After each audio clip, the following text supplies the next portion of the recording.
Good evening, race fans. Welcome back to NXTGEN Racing TV, live on YouTube and live on Facebook. We're here for the Multi-Class League Round 7 at Spa-Francorchamps, a legendary track in its own right. A name amongst motorsport fans is among the Mount Rushmore of all tracks in this world. We're here in East Belgium, just northeast of the town or village of Stavelot. And we're about 25 kilometres west of the border of Germany and about 140 kilometres east by southeast of the capital of Belgium, Brussels. Spa-Francorchamps was built in 1921 and its first race of the 24 Hours of Spa was 100 years ago in 1924. Makes us feel a bit old, but yeah, what a legendary track this is. It's hosted Formula 1 since its birth in 1950. It's hosted the World Endurance Championship in its many different names since 1953 until now. It's hosted pretty much everything, has this track. Fabulous facility that's not grown, but shrunk since its inception into the motorsporting world. It started off as a 9.3 mile or 15 kilometre racetrack through the villages that surround the area here at Stavelot in East Belgium. And of course, the track has shrunk down due to safety and making it a permanent racing facility of 4.3 miles and 7 kilometres in length. So there we go, that's a little bit about the track. But we're here at round 7. There's 10 rounds in this championship, and it's, well, we're into the real fine moments of this championship now. The final few rounds of the championship, of course, we had a postponed round last time out at Portimao, which has been postponed 3 weeks. It will be hosted 2 weeks from today. But this will be the new round 7 of the championship. But a little bit about this championship before we get into the calendar, points and other things. This is the Next Gen Racing Multi-Class League, the first league in Next Gen Racing to feature realistic weather. We've seen a bit of rain in round 5 at Road Atlanta. But will we see it today? It's prone to rain at Spa-Francorchamps in many races over the years. It's prone to snow sometimes, even here at Spa-Francorchamps, as we're quite high up in the hills in East Belgium. But this multi-class league will feature 2 classes. You can either drive the prototypes, the LMDH GTP cars, that is, which are hybrid prototype cars that you see in the top tier of endurance motorsport, including WEC, the World Endurance Championship, the European Le Mans Series, and IMSA. And we also have the GT3 class, which of course is one of the most popular classes in iRacing and in motorsport at the moment, and we have a plethora of manufacturers represented in that GT3 category, which we'll go over shortly. There are 2 different formats of racing to this championship. There is the regular endurance format, which is a 2-hour endurance in this series. But today, and in 7 of the 10 rounds, it is the sprint race and feature race format. The sprint race will be a 20-minute race, and the feature race will be a 60-minute race, which will feature pit stops. And to set the grid for the first sprint race of the day, it will be a sprint qualifying session of 25 minutes, where the GT3s will do their qualifying stints for 12.5 minutes, and then the final 12.5 minutes of the session will be the prototypes. A big shout out to the sponsors, affiliates and partners of Next Gen Racing that include Benji Sim Photos, Mark Sykes Designs, Higgins Automotive, PowerMax Racing, Motorsport UK Esports Division, Sam Cases, Joyce Design, Douglas Motorsports, and many others. The calendar for the season, updated since last week, of course, but we started off nearly 2 months ago now at Mugello Circuit in Italy, and then we went over to Spain for the Motorland Aragon Circuit. Silverstone GP hosted the first of 3 2-hour endurances on the 6th of June, and then we are back to the sprint and feature race format of Indianapolis for round 4 of the championship. Round 5, still in the States, hosted at Road Atlanta, and then we went south to Florida for the second of 3 2-hour endurances, and that was hosted at Sebring. That was officially the last round of the championship, so effectively we've had a week off in between, but it was meant to be hosted at Portimao, which has been postponed, but today it is round 7 of the championship, hosted at the Spa-Francorchamps circuit. Next week we're going to be heading off to the Autodromo Enzo Edino Ferrari, Imola, as we all refer to it as, will be next week's round. And then the 9th penultimate round of the championship will be hosted at Portimao. And the final round of the championship has been moved 1 week later. We'll host on the 8th of August, which is my dad's birthday. That'll be at Le Mans, a 2-hour endurance to end the season. And what a season it has been. And it features so many cars, 12 in total to be precise. The GTP prototype class, or LMDH as it's sometimes known as, features the Acura ARX car, powertrained by Honda of course, the BMW M Hybrid, the Cadillac V Series, and the Porsche 963. In the GT3 class, we've got 8 different manufacturers, including the Audi R8 LMS Evo 2, the BMW M4, the Ferrari 296, the Lamborghini Huracan, the Mercedes AMG, the Porsche 911 GT3, and 2 relatively new cars to iRacing, the Ford Mustang and the Chevrolet Corvette. And so what about the championship heading into tonight? Well, we have 5 different categories that feature in this championship. So basically, there are gold, silver and bronze categorization across the prototypes and the GT3s. But there are not enough drivers to fill out 3 categories in the prototypes, so there are 2 categories, gold and silver, for the prototypes, and there are 3 for the GT3s, gold, silver, bronze. And we also have a teams championship, which we'll do first this time around, because it is a pretty demanding lead from Full Tilt Motorsport Pink, driven by Karol Pucalka and Jesse Payne-Wilkins. A 43-point lead to be precise, so quite a long way in the lead, with big points finishes from both those drivers, as they're both top 3 in their represented categories. Quatermass Racing, featuring Andy Chell and Ben Benneyworth of the GT3 category. Andy Chell in the bronzes and Ben Benneyworth the silvers. It's safe to say that Ben Benneyworth really has been putting in the hard-hitting rounds with big points, particularly in the last couple of rounds from himself, to help Quatermass Racing, and Andy Chell putting in some great consistent results as well. That's deserved them second place in the team standings. And rounding off the podium for the moment, anyway, is Snakes Unite Racing, which feature our admins, Gaz Williams and Benji McCluskey, on 375 points. They'll be looking to catch up with Quatermass Racing as the season closes in towards its final phases. We have the prototype golds we'll go through now. William Guthrie tops the standings, but he's only 4 points in the lead of the championship ahead of Max de Leeden. Of course, Max de Leeden won the endurance last time out at Sebring, and it was a near DNF for William Guthrie. He had an instant early on in the race, very similar to what he had in the previous endurance round at Silverstone as well, but that dropped him down the order. He was very much playing catch-up for the whole of the 2 hours and got himself back to 6th place in category to score 25 points. That lost him quite a bit, and now his lead is quite small compared to what it had looked like earlier on in the season. But he's been putting in the most wins. Max de Leeden has 1 win to his name, whereas Guthrie has many more. So yeah, it's going to be a tricky one for Max de Leeden, but he certainly does have the pace to contend.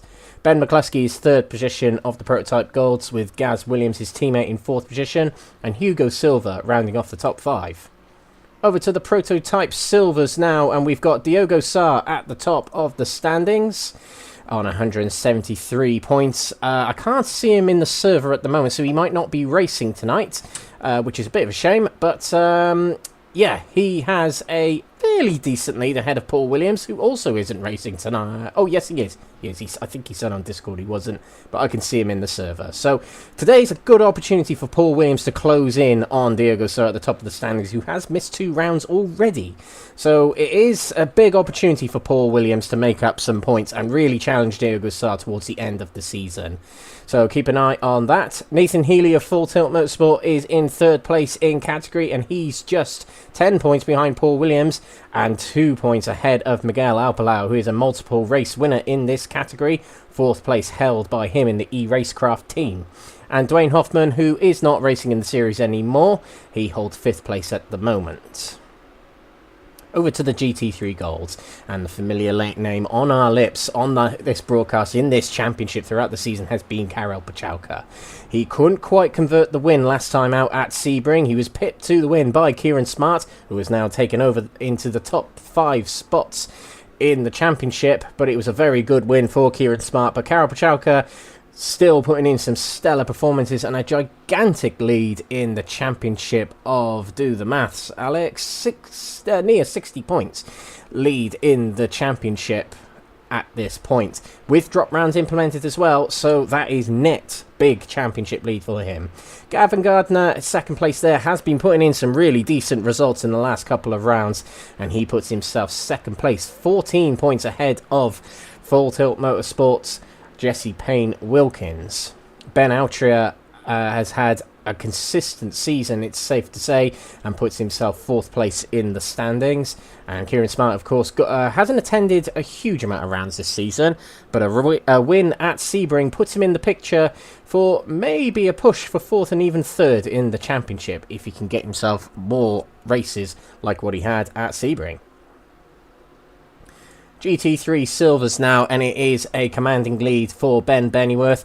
Of course, Jake Pitt and Matthew Sheraton, who coming out of Silverstone, they were close on points. I think between the 3 of them, there was only about 4 points between that top 3 at that point in the championship. But a few missed rounds for Jake Pitt and Matthew Sheraton have dropped them out of touch from Ben Benneyworth, but Ben Benneyworth has still had to put in the big performances to get those points and to get him to the top of the standings. He has a big lead over Jake Pitt and Matthew Sheraton, the second of the teammates there. Nigel Stock in 4th position, who of course has had a switch mid-season to the Mustang car, and Phil McDougall in 5th position. To the bronze category, and our last category we'll read through in the point standings, and it is still a decent lead for Jeffrey Kruger, who won the Sebring Endurance round. He leads the championship by 41 points, a big lead, and that's with drop rounds implemented, ahead of his teammate Elwyn Sykes in 2nd position. He took 2nd position away from Stephen de Grevelier following Sebring, a difficult Sebring round for Stephen de Grevelier, but Sykes, a good result for him. And if you look across the season, that seems to be around about the points he's getting across the season.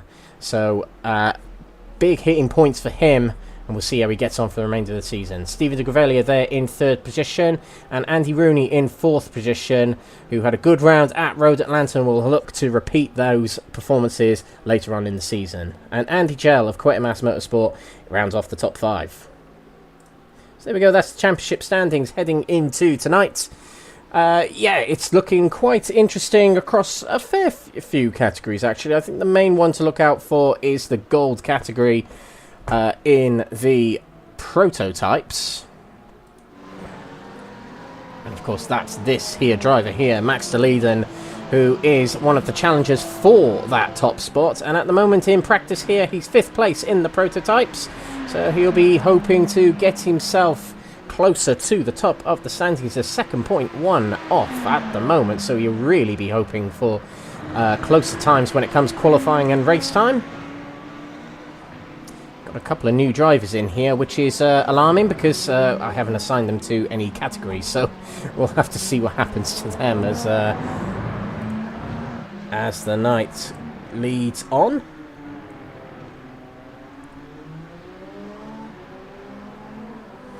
So, yes, so heading into tonight, Spa-Francorchamps. We had the DDoS issues with iRacing last week at Portimao, and that led to cancelling the round. Well, not cancelling the round, but postponing the round. Means we couldn't go racing officially for points. So last week was a little bit of a shakedown for Portimao later on in the season. But tonight, Spa-Francorchamps, a great track. It's one of those tracks that everybody loves it, but does it love you? You know, me personally, I love this track, and whatever sim I seem to be driving this track on, I always seem to do well here. And I always find with drivers, they either do really well on this track or they don't do so well. But it is always great to drive this track, no matter what car you're in, no matter what kind of race you're in. It has recently hosted the 24 Hours, the 100th edition, I believe, or the 100-year anniversary, should we say. And this weekend it's hosting the 24 Hours of Spa iRacing edition. So good luck to anyone, particularly in this series, particularly if you're watching, who will be doing that this weekend. Of course, it's the 18th of July today. It'll be hosted mostly on the 20th of July.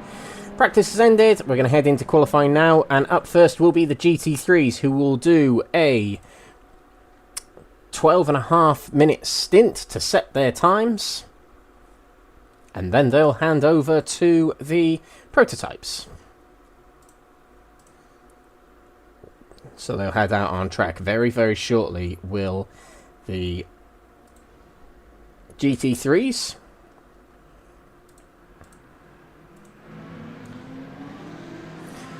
And it's quite a long track here, so a long outlap here awaits the drivers, including Karol Pucalka, who's following. That is in front of him. Russ Fowler as he squeezes past. So another thing about Spa-Francorchamps that I've always found to be quite important here is slipstreaming. A lot of long straights here, including this one, the Kemmel Straight. And of course there's the Blanchemont section, which admittedly isn't straight, but is a very, very fast section. And there's also the section from the Jackie X corner through Pouan into the campus corners. Very important, not the campus corner, the Lefania chicane. Yeah, very important, I would say, is slipstream around here, but the reason I mention that is because if you look in front of Karel Pucalka, there's no one in front of him, so he seems very comfortable without slipstream. We'll see how he'll get on with that lack of slipstream. We do have new drivers in the server today. I don't think they were meant to take part until very late on today, but we have got Dylan Mystery. Welcome to the series for him. And we've also got a new name in the form of Callum Marlam. So a silver category driver to look out for, Ben Benneyworth. Here he is. Still got the US livery on, I've noticed, and he might have been given a little bit of a let-off last week, actually, because he wasn't meant to be taking part last week, and it got postponed, of course. So, although that would have been his drop round, it's given him a little bit of a helping hand in the championship. Okay, so let's do an onboard lap. On board with Karel Pucalka, let's get the track map on the screen for you. So we head out of the final corner here, the traditionally named bus stop, even though it's not really a bus stop anymore. We'll head up the start-finish straight here, which is where the Formula 1 cars and other series start. Heavy braking down through the gears into the last source corner. First gear, under 50 miles per hour out of the corner and using plenty of the curb on the outside as we go. Down the hill we go towards the famous Eau Rouge, one of the most popular circuits, if not the most popular corner in the world. Barely a lift there, and staying well within track limits as well as we headed through Radion onto the Kemmel Straight here. Let's see how fast we can go. 157 miles per hour we hit as we started braking into the Lacombe chicane. Now Malmedy to the right here. Third gear, feathering the throttle as we go through, not trying to go too wide off the track and not trying to spin the rear around too much. Early turning into Bruxelles, hanging the car out on the mid corner and then taking another late apex. It's basically a double apex corner into Speaker's Corner as it's referred to on the map here, but it's also the Jackie X corner. Now into Pouan, another brilliant corner, taking a bit of curb on entry, down into fourth gear. This car is glued to the ground right now, and he's taken a good double apex there through Pouan. Into Lefania will go, braking down to third gear. Hugging the inside, feathering the throttle as we get through the corner, taking a lot of the curb there to let it hook around the corner for the second part of Lefania, and now into Campins, which is slightly slower than Lefania. But this is the corner where you've got to set up your Stavelot and Blanchemont runs. Look nice and clean through there. There's a car off to the side there. I think that's... Actually, it doesn't tell me who that was. It did look like a CSA car. Now up through the gears into sixth gear. We'll max out the revs here. Flat out through Blanchemont. Brilliant there from Karel Pucalka. And now heavy braking into the bus stop chicane. Just after the line we start braking. Down into first corner.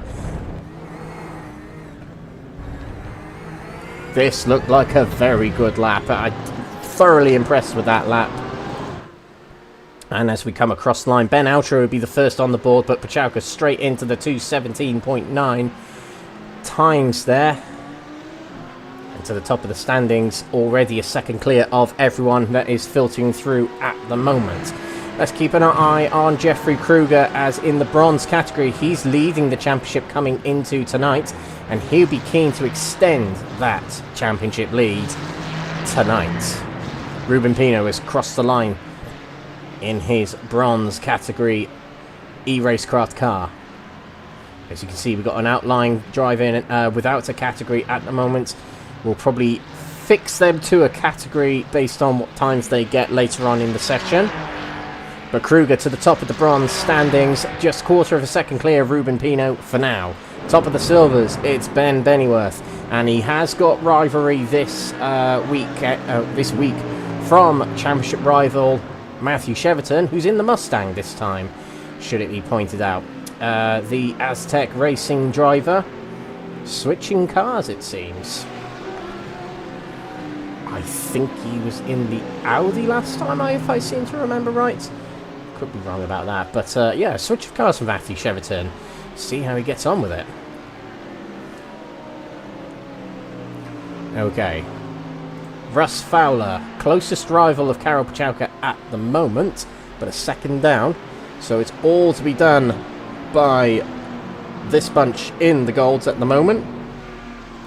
Behind Fowler there, getting the full benefit of slipstream there is Mark Kent in the silver category. He's second at the moment in silvers. 0.3 down from Ben Benneyworth. He could have taken a little bit more curb there on the outside there, just to carry a little bit more speed through Stavelot and get a wider berth through Stavelot. He's got Alan Kane all over the rear of him here as we head towards Blanchimont. That might compromise Alan McCain just a little bit on this lap. Let's see what McCain does here. Does he stay behind Kent? He does. He might settle for trying to do another lap. And into the pits goes Mark Kent and Ben Benneyworth and Karol Pucalka. So we saw this at Portimao last week, where drivers are going into the pits to take on new tyres very early on in the qualifying stint. They're around about halfway through anyway.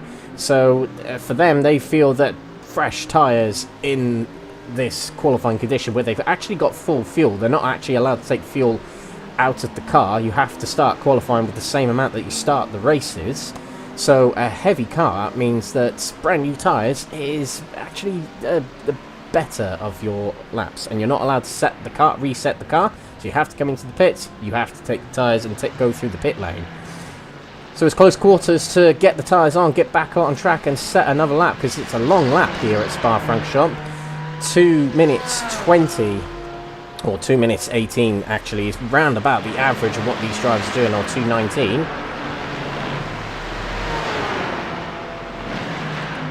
Rooney is off after last source, and he's actually reset to the pits. That might mean he can't head back out on track. I believe that is the ruling there, so we'll see what happens to him.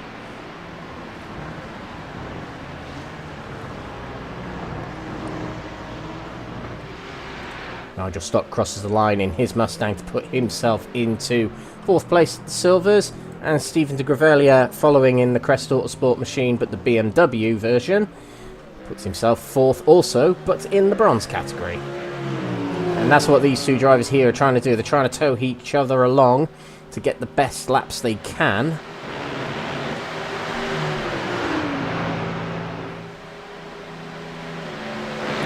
Gravelia quite close here going down the Kemmel Straight, and we'll see if Nigel ducks out of the way. I was expecting a little bit more of the communication and teamwork like this with other teams.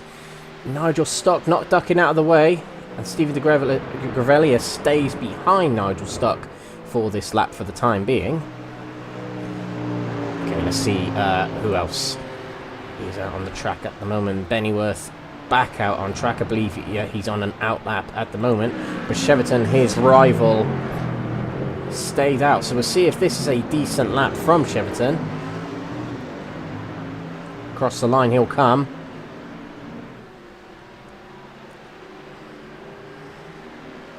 And I believe that was actually a slower lap, but it was a 19.6, so 3.5 tenths down from personal best. And I think Cheverton will get another lap in before he's told to go to the pits. And that's the thing for a lot of these drivers now, particularly the ones that took on new tyres, like Benneyworth, like Mark Kent, like Karol Pucalka, where they are on their final chance, really. So 2.5 minutes from now, we'll cross over the 12.5 minute point, and the prototypes will start heading out onto the track. Oh, that might have been an invalidated lap straight away for Benneyworth. He went over the sausage curb, all 4 wheels over it. So that might be a 1x for him. And an invalid lap already. Don't mean to speculate on that too much, but it might be. But he is holding first place and pole position in category at the moment anyway, so we won't mind too much. Down to Shevington to see what he can do against him. But Pucalka still holds a 1 second lead in qualifying ahead of anyone. His nearest rival overall is Russ Fowler, which is 2nd in category. So it just proves how brilliant Pucalka has been this season, how at one he is with that full tilt motorsport Porsche. We'll see what Fowler can do on this lap. I wonder if we can get some sector times here. We can't get a comparison.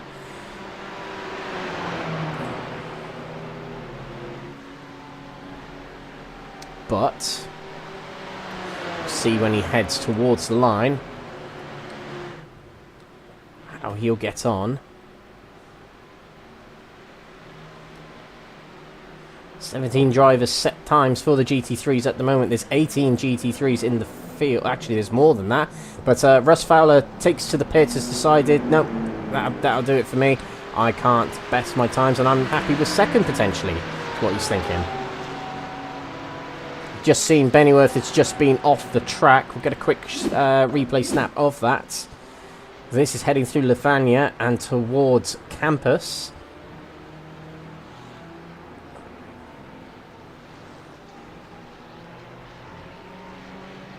Yeah, just a little bit there, hitting the gravel, heading out of campus, I believe. And that's enough to get him a 1x and invalidate his lap. But here we go, the prototypes are now leaving the pits. So GT3s are instructed to complete their laps. And let's see how much this shuffles the field. We've got Kruger back here setting another lap by the looks of it. But the top 4 in the golds are all in the pits. Kruger narrowly takes pole for the moment. Yeah, actually narrowly takes pole at the moment in the bronzes. What about Steven de Gravalia? He's still out on track at the moment.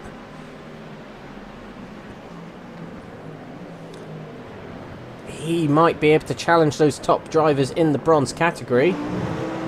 Does he complete the lap? No, he doesn't. He heads into the pits. So not many drivers convinced with their final laps here. Nigel Stock has decided to keep going. Only 4/10 off of Ben Benneyworth. So that's actually not bad from Nigel Stock. Even though his last lap was actually slower than his personal best. Still fairly close in the silver category. So we have got the prototypes out on the track, and they'll be coming round to start their lap fairly shortly. And actually a change of livery by the looks of it for William Guthrie here. He's in the cyan livery now, which is rather cool. No longer in the gold full tilt cars. Now these drivers seem to be squabbling for their slipstream a little bit. Yeah, they seem to be fighting for track position a little bit more than the GT3s were. So well, with the way the prototypes are built, they would be better with slipstream ahead of them, even more cutting through the air than they would normally.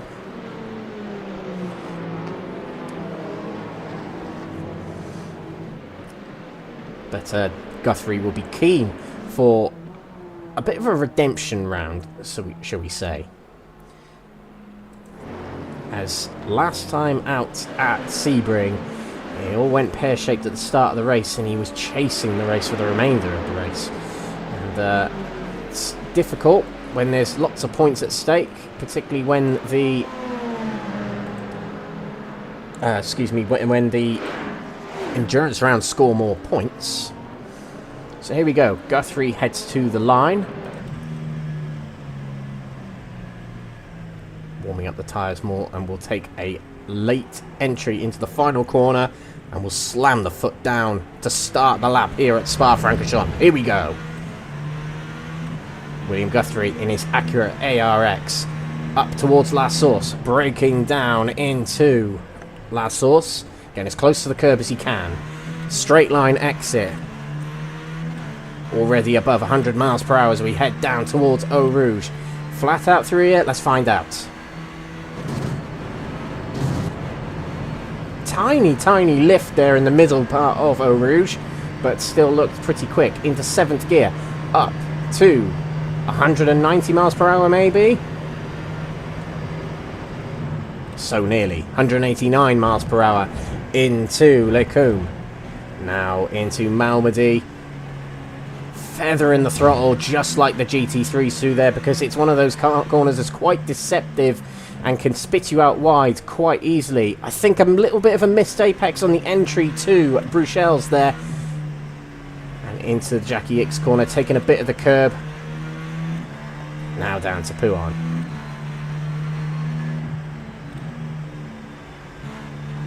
Oh, it's such fine margins in these prototype cars. They go into the corners at such high speeds and on the very edge of grip, because these cars in this league are set up with minimal downforce. So it really is about driving the rear end around these corners.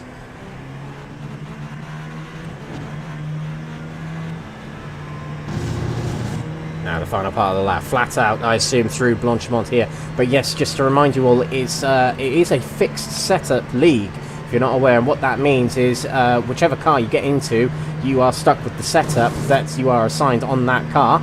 You cannot change anything on the car. The only thing you can change is brake bias, actually. You can't change traction control, you can't change wing angle, no damper settings, no tyre pressures, nothing like that.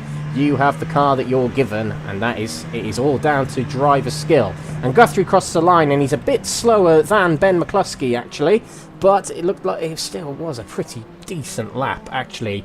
And getting down below the 2-minute times of 1 minute 59, and they are blisteringly quick compared to the GT3s these prototypes are on this track, which makes sense, because these prototypes, with the way they're kind of built, they can go around corners at Spa-Francorchamps freakishly quick compared to the GT3s.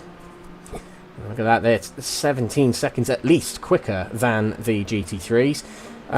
So if I do some quick maths here, I anticipate 7 laps exactly for the prototypes to catch the GT3s in tonight's racing. 7 laps here, it's around about 14 minutes.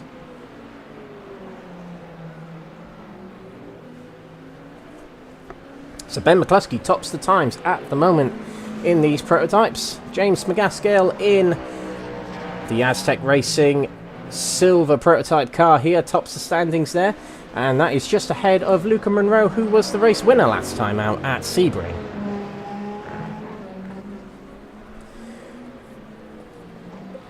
And he was very, very pleased with his performance at Sebring. Didn't expect it, was his feedback to us. And although he's missed out a little bit on the championship potential this season with missing a fair few rounds, he still thinks he can push for the higher positions. And right, he can. Absolutely he can. So there's quite a couple of drivers, actually, who haven't actually set valid lap times. One of them is Max Verleiden, a challenger for the Prototype Gold Championship. And a flash of the lights there just to say thank you for letting me through. No invalid lap for him at the moment. And that's the thing with Spa-Francorchamps. It does invite you to use more of the track limits. It does invite you to get that 1x. But a big push here, and actually a little bit of a slipstream up ahead from William Guthrie there, through those corners. I don't know actually if a little bit of slipstream through those chicanes of Lefanu and Campus would be beneficial or detrimental in terms of grip. Not entirely sure. But we'll see how Max Verleiden gets on this lap. Sean Shute has put himself into 3rd of the GT Prototype Golds. But here comes the 75 car of Verleiden, 2nd in the championship heading into tonight, following a win at Sebring. Into 3rd place he goes, a 2nd off McCluskey and about 7/10 off of Guthrie at the moment. So he'll certainly want better than that, and he's got a little bit of time to do it, or has he? Might be a call for fresh tyres here for the lead-in. Yes, straight out of the pits. I thought you weren't allowed to do that, reset your car, but I've seen a couple of drivers actually do that, so you must be allowed to. There's just some drivers who prefer to come into the pits manually. And there's some drivers who'd rather reset it. You know, if you're allowed to, why not? Because, you know, it saves time. That's exactly what it's there for, the luxury of sim racing, I guess. So we'll keep an eye on the lead, and when he comes around for another lap. Currently, king of the hill at the moment is McCluskey. Trying to remember if McCluskey has a race win to his name this season. I don't think he has, actually. Yes, he does. Yes, he does. He won the feature race at Road Atlanta. That was it. Yeah, it was the rain ruined end of the rain helped end of the race at Road Atlanta last time. And has he bettered his time there? He has. He's bettered his time there. He's now 8/10 clear of William Guthrie.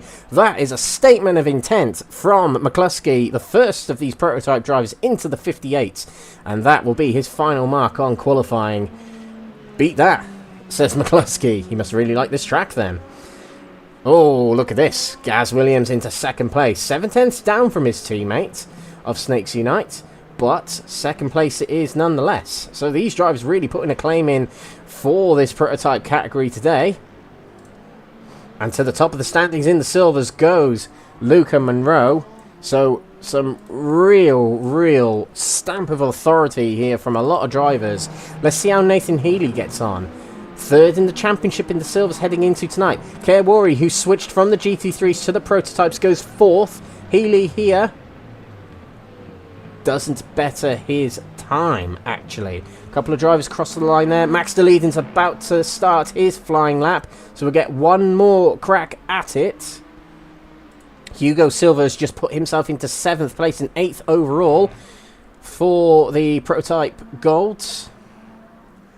But Kerwari, we saw, put himself into 4th position in his new category today. Switched from the GT3s to the prototypes. Guthrie here on an out lap will start a brand new lap. What about Mark Baker here? Crosses the line. Does go quicker, but does not leap up in the standings. Guthrie starts a flying lap here. McCluskey is heading around the track and actually will get another shot. Stamp on the brakes there to charge up the hybrid a little bit more. But that timer goes to 25, and if they're on a flyer, they can complete it. James McGaskill has been swiped from the top spot in qualifying here, and this may well be a flying lap for him. McCluskey will start a flying lap here. Next to come through is Gaz Williams. Now, we saw his last lap actually was his quickest, and he is using this lap to charge up the hybrid. And has got plenty of time to get to the line. I think the drivers on the bubble a little bit here are Mark Baker and William Guthrie, actually. But this is Guthrie's flyer here. And so is the leader on a flyer right now. Won't get another chance. Oh, goes into the pits. So that'll be it from Max DeLeden. That'll be it. 5th place will have to be the settlement for him. But we got Gaz Williams here. Sean Shute and Nathan Healy starting fresh new laps here. First to come through on the flyers, Mark Baker. Teammates with Paul Williams, who is 3rd place in category right now, but Baker is 5th. Heading to the line, Guthrie is just behind as well.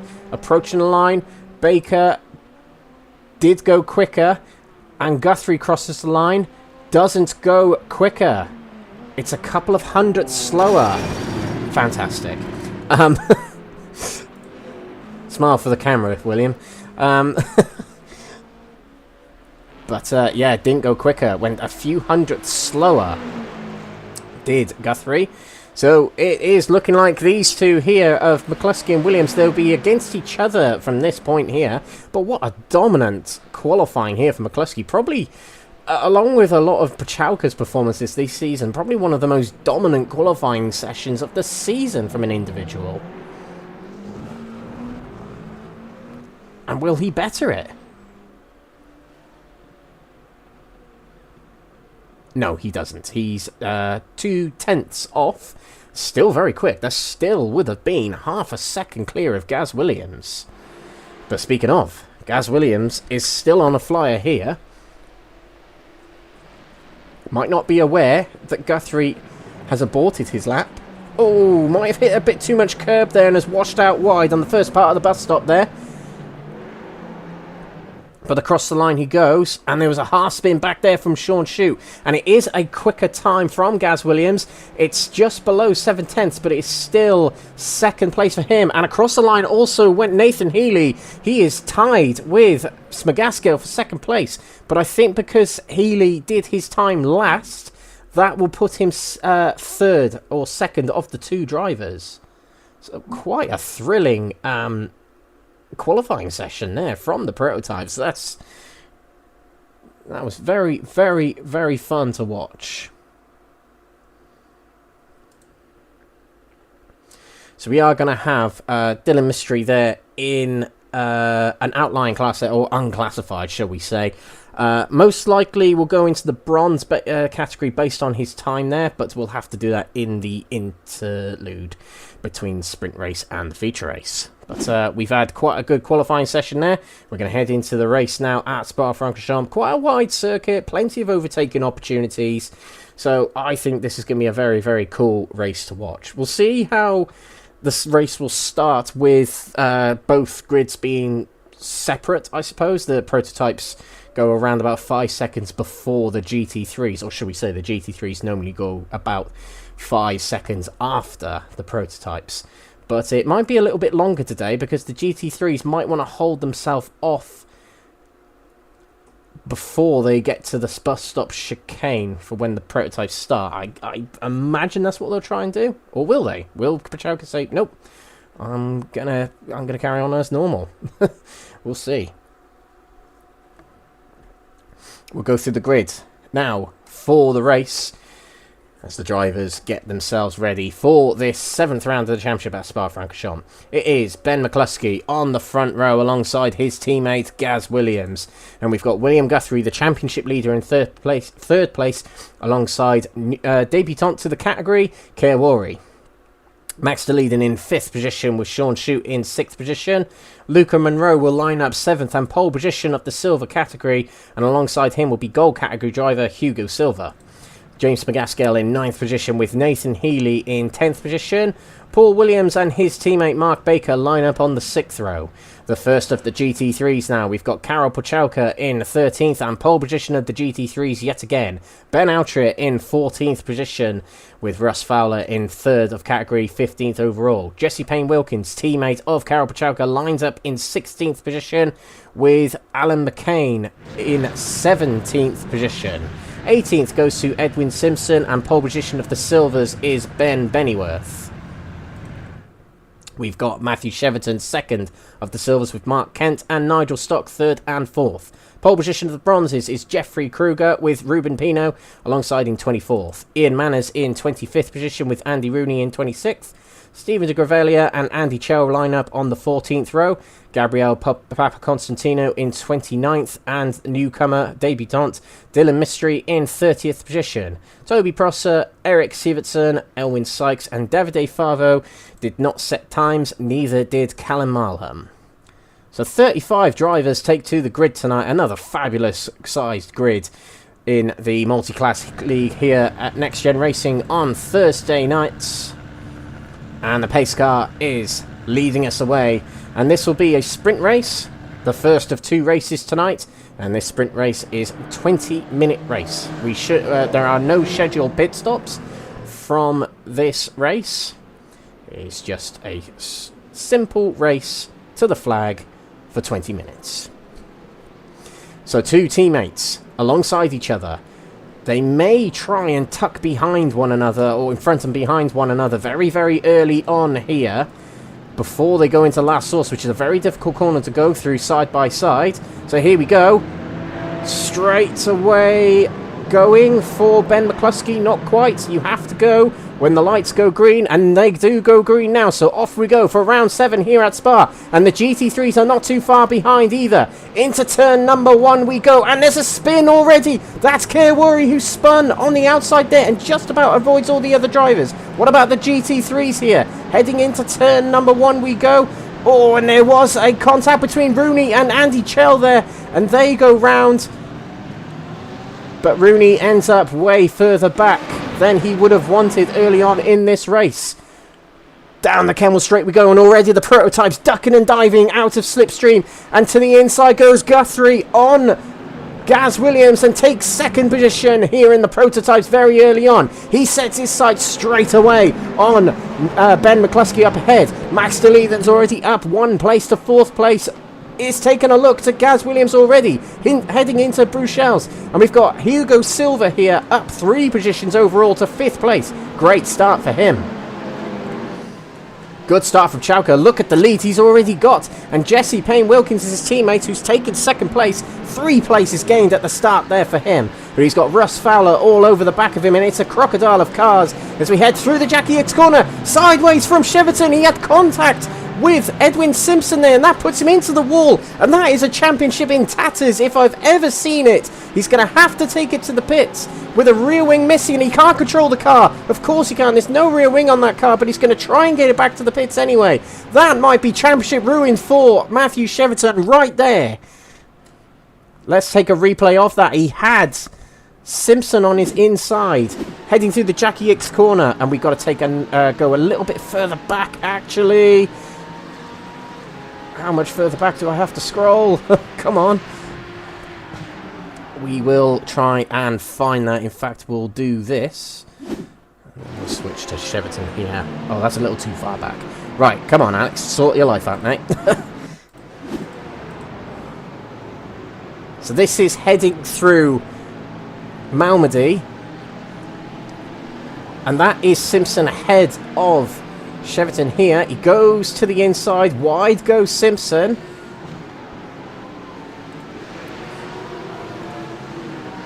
Oh, there was netcode. There was huge netcode between them there. Cheverton might not know that at this point. He might be really aggrieved at the moment. And look at this. We've got a battle between Monroe and Silver. Monroe's on the outside in the red car. In through he goes. Fantastic move. And that is the power of slipstream on that main straight, the Kemmel Straight, for those prototypes. End of lap 1, and our order is McCluskey from Guthrie, Williams and Deleden. It's a 1, 2, 3, 4 of these championship battalions, and they're fairly close on such a close quarter track. Pucalka doing what he does always in this championship, taking a commanding lead of near 3 seconds. In fact, he's just ticked over to 3 seconds just now. But we've got a big trail of cars here from Jesse Payne-Wilkins all the way back to, I think it's Nigel Stock at the head or tail of this battle here, and trying to make his way back through here is one of the prototypes. There's another prototype making their way through here. That is Kruger. But a big, big trail of cars in the GT3s there. McCluskey has opened up a little bit of a gap here to Guthrie, actually. 1.3 seconds clear, and if qualifying was anything to go by, McCluskey's going to be really, really difficult to beat in this race right here. If he can maintain the pace that he had in qualifying, this lot are sitting ducks to him. Oh, a little bit of a loss of the rear end just back there from Sean Shute, really pushing it heading out of the bus stop there. Oh, and real close there as the prototype goes through, unlapping themselves actually, I believe. But Payne-Wilkins has got pressure here from Russ Fowler as we head towards the Blanchimont section. There's the view, and actually a good exit there from Jesse Payne-Wilkins. But back here, we have got a battle between Alan McCain and Ben Altrier. Oh, and Alan McCain did not want to allow Altrier on the inside there, but Altrier held on, breathed in quite a bit and said this is going to get tight, and kept it there on the inside. He actually challenging to the outside for our source here, which might be the better line. If he can take a little bit of an undercut here, he might be able to get a good exit and get on the inside or outside ready for Eau Rouge. And look at the trail of cars here. It's so close between all of these. The Silvers are not too far behind. There's Ben Benneyworth just back here. And he has got threats from Mark Kent and Nigel Stock, all in his category as well. This is close. McCain is guarding from Altrier here. Will there be a move? Russ Fowler is all over the rear of Jesse Payne-Wilkins as well. To the inside goes Ben Altrier. Will he be later on the brakes? Two Audis facing off against each other. Holding outside is McCain. Oh, and there's contact between the two. Off goes Ben Altrier. I suspect he might have tried and sacrificed himself a little bit there to make sure the two didn't take each other out. But he loses the position to Edwin Simpson there. And that drops him back positions in category. And now Ben Benneyworth is under some threat from Mark Kent. Kent is not fighting in the championship, but points is points is points. And we've got Nigel Stock here. Goes a little bit wide there. We'll get a 1x for that, but he might not be too much to worry about. He's also threatening these two silver drivers here ahead of him. Kruger is just behind here, leading the bronze category. Ruben Pino is not too far behind them either. Back to the prototypes just to check on them. Guthrie has not gained actually on McCluskey. McCluskey has just started setting 1:59 second laps. Stretches his lead to 1.7. It's still close between Guthrie and Williams. The lead-in's dropping back a little bit here, and the lead that Monroe has got here. Oh, and a battle here between Smagaskill and Williams. This track does not let off when it comes to battling. And actually a good mention in the comments. Andy Rooney, who's out of this race. Unfortunately, in a spin for Paul Williams there. Sends him round and way off the pack he's going to be now. Let's just get a quick snap of that because I did take my eyes off the screen. I can't imagine you did, but here we go. He's to the outside there.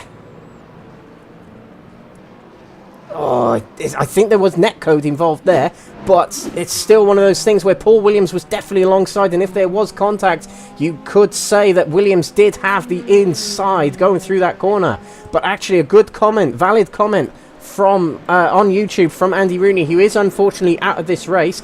It might be carnage when the prototypes catch up to the GT3s, which isn't yet. We've still got a fair few laps to go. The GT3s are heading down the Kemmel straight now, and these prototypes are heading towards Blanchemont. So I think we've still got another lap or two before they do catch up. I predicted 7 laps. Might actually be 5 or 6. Could even be 5, actually.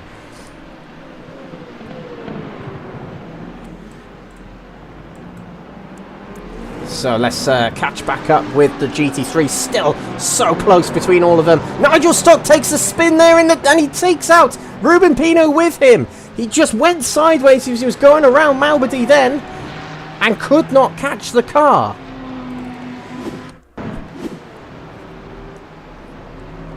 He was trying to challenge Kruger there, and it might have just caught the rear end there, and that turned him round. Pino was just a passenger there. Oh, and Stephen de Gravelia was collected in that as well. So that'd be damage for him on his home track today as well.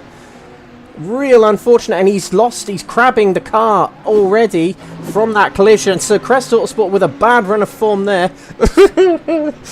Yeah, I'm the Crest Autosport manager, so I'll be telling my drivers off in the interval. Unfortunate for them. Unfortunate for Ruben Pino as well. He was challenging for regular top 3s in that category. Big 5, near 6 second lead from Pucalka. And Payne-Wilkins still under threat from Fowler. Simpson here real close to Alan McCain, trying to get himself back into the top 4 here. McCain has been a bit of a blockade for a lot of cars in this race at the moment. It's been great to watch. Holds his line very well. He actually did that very clever. He made it look like he was going to guard the inside, and just before the braking zone, he filters his way over to the left to guard his position and track position. Still close between Benneyworth and Kent. Top two in the silvers. They've got the leader of the bronzes just behind them, Jeffrey Kruger, as well.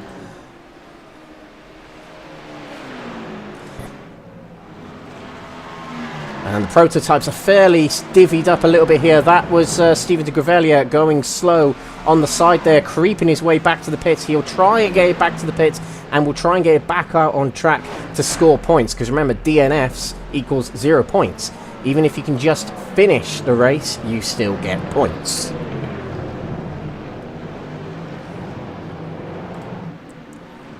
Half a second between Guthrie and Gaz Williams. They cross the line there. Close between these two. Gaz Williams will be keen to get back in front of Guthrie. Take back that second place that he started with. And when are the prototypes going to catch up with the GT3s? It's going to be soon. Here they come. This is the first that he'll pass by. Nice and easy on the straight there for Ben McCluskey. But this will be where the GT3s really struggle to maintain their gaps with the drivers in and around them. This is Gabriel Papaconstantino and Callum Marlam battling here. As McCluskey makes his way past, and actually taking a very opportunistic move there was Papaconstantino through into 5th place of the bronzes.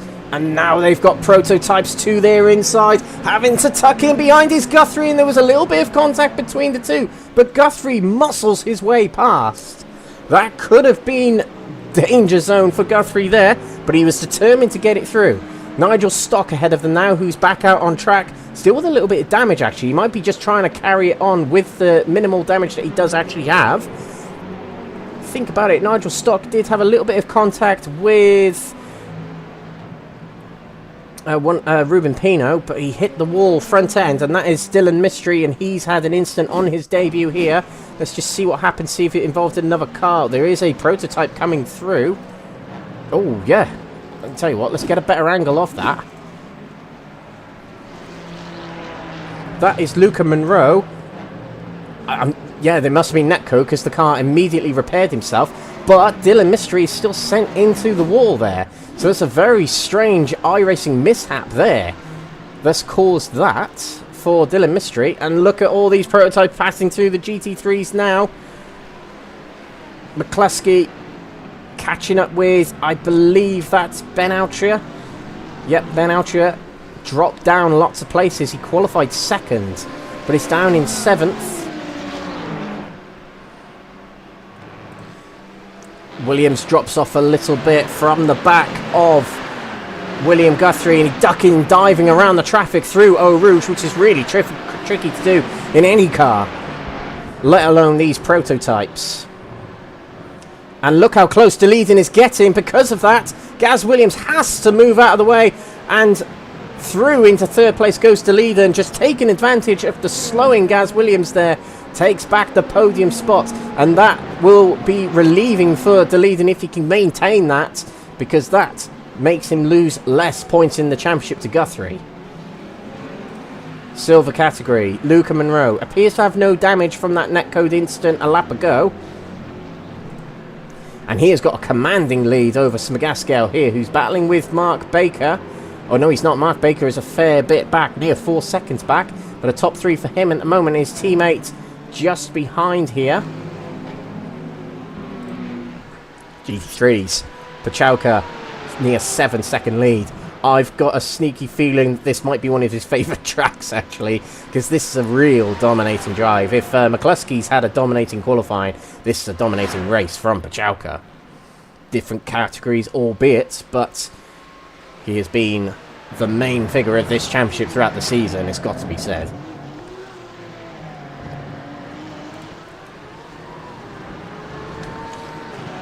That's McCluskey making his way past McCain and Edwin Simpson. We got Benneyworth here, leader of the Silvers. Oh, and Guthrie to his inside. A bit of a nudge at the rear from Benneyworth there. And round his outside goes Mark Kent to take the lead in the silver category. Benneyworth will feel much aggrieved there. And through on his inside also might be Jeffrey Kruger here to the inside at last source, 3 wide, and Gaz Williams is on the outside of the pair of them. He takes a wide berth around the corner and gets round relatively safely there, but Benneyworth has really lost out here. He was leading the category just a few corners ago, and now he's under threat from losing another overall position. which Kruger tucks back in behind. So Benneyworth is going to have to get the hammer down in these final 5.5 minutes to get that lead back in the silver category here. Admittedly, Benneyworth is not going to lose any championship momentum, I suppose, with that second place there. But still, races be racers, racers want to win. And that'll be what Benneyworth will want to do. Get back in front of fellow category driver. These drivers in the server do know who's in what category. They have little indicators in the iRacing system on the relative to tell him who's in what category. So he'll know there's a silver car in front of him. This is Monroe making his way towards the middle of the field of the GT3s here, and it's always the hardest part of an endurance race or a multi-class race for both of these categories because they're so closely knit in battles, and each of the categories can divide up your battles. As Monroe takes to the outside of Benneyworth and Kruger to go through there. McCluskey has made it through all the traffic and is in the clear. 2 and a bit seconds clear of Guthrie. And Max Deleden is 1.5 seconds down. And Gaz Williams has actually dropped time, with him probably getting the worst end of the stick there when meeting with the traffic. But Gaz Williams will not be happy with this positioning and results. Potential result at the moment, dropping 2 places from the start. He'll be very keen to get that back. It's still a big trail of GT3 cars here. We've got Simpson versus McCain still ongoing here. Benneyworth has got Hugo Silva to his inside there. Oh, and actually a slip there from Mark Kent. And he's dropped behind. What's happened here? He's really slowing here. Now his engine's still running.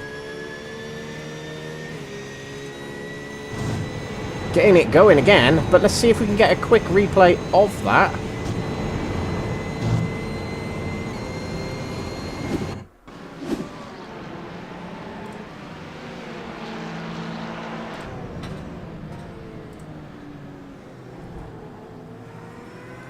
You know what? I think he had a slow down penalty.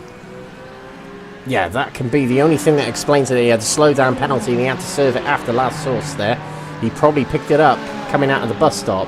But that's dropped him loads of time and puts him well behind. 3 seconds behind Benneyworth now.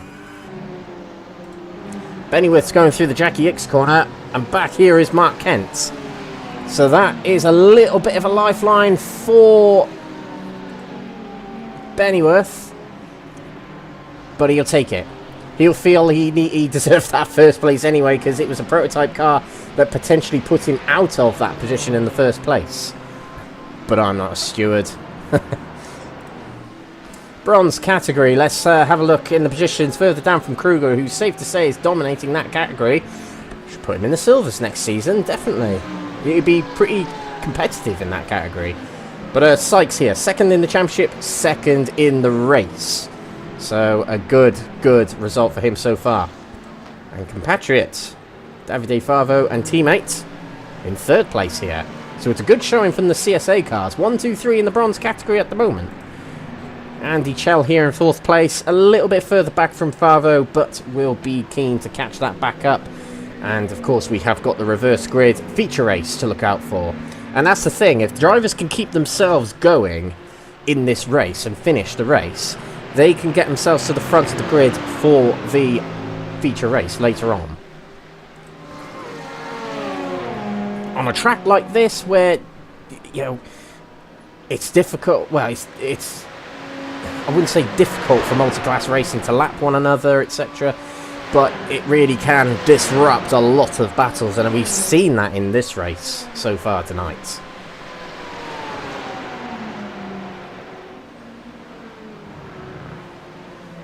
So Pucalka here, taking it easy with the traffic coming through, the prototypes. He's got a commanding lead, just needs to bring it home now. 6-second lead from his teammate. McCluskey here has actually dropped time from Guthrie. And that last lap from McCluskey was 2 seconds, near 2 seconds slower than Guthrie, actually.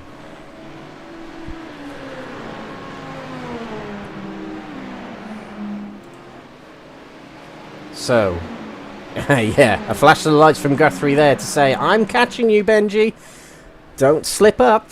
And they'll be coming to the checkered flag now anyway. That'll be an attempt to distract McCluskey and put him off. But it's another race win for McCluskey. We mentioned earlier his last one was the feature race of Road Atlanta, but it's a sprint race win here for McCluskey in the prototypes. Second place to Guthrie and third place to Max de Leiden. We've got Luca Monroe here battling with the gold driver of Short Shoot. And actually, you're in the silvers, Luca. You don't need to do this. That's McGaskill right behind him. Contact between the two. Can he keep it going? Well, that was really risky from Monroe, but he just about makes it to the finish. And finishes in first of the category to McGaskill here, who had a huge rear end shunt on Monroe there. But they made it through. And Monroe did still finish the race, but there could have been more clean ways of finishing that race. Another win for Pucalka, extends his championship lead ever more, does he? Back on the top step goes Pucalka, and teammate Jesse Payne-Wilkins is second place to follow him through, and Russ Fowler taking a third place there. Benneyworth will come through to win in the silver category, and to win in the bronze category is Jeffrey Kruger. Second place to Mark Kent of the silvers. Elwyn Sykes and Davide Favo will complete a CSA 1-2-3 in bronze for their team. And here comes Nigel Stock with a wounded car to finish third place in category for the silvers. He was challenging for the top two spots earlier on, but it didn't quite go his way heading around Malmedy earlier on in the race. So quite the race we just witnessed there. Quite the race. And these two still hounding each other a little bit on their warm down lap. But let's go through the official results of the race, pending any stewards' reviews, of course, which happen after the races. In the week build-up to the next rounds, the stewards do their review of the races, so these results always remain provisional. But for the time being, a prototype win for Ben McCluskey, and that is a win from championship leader William Guthrie. Max de Leiden second in the championship, but third on the road here today.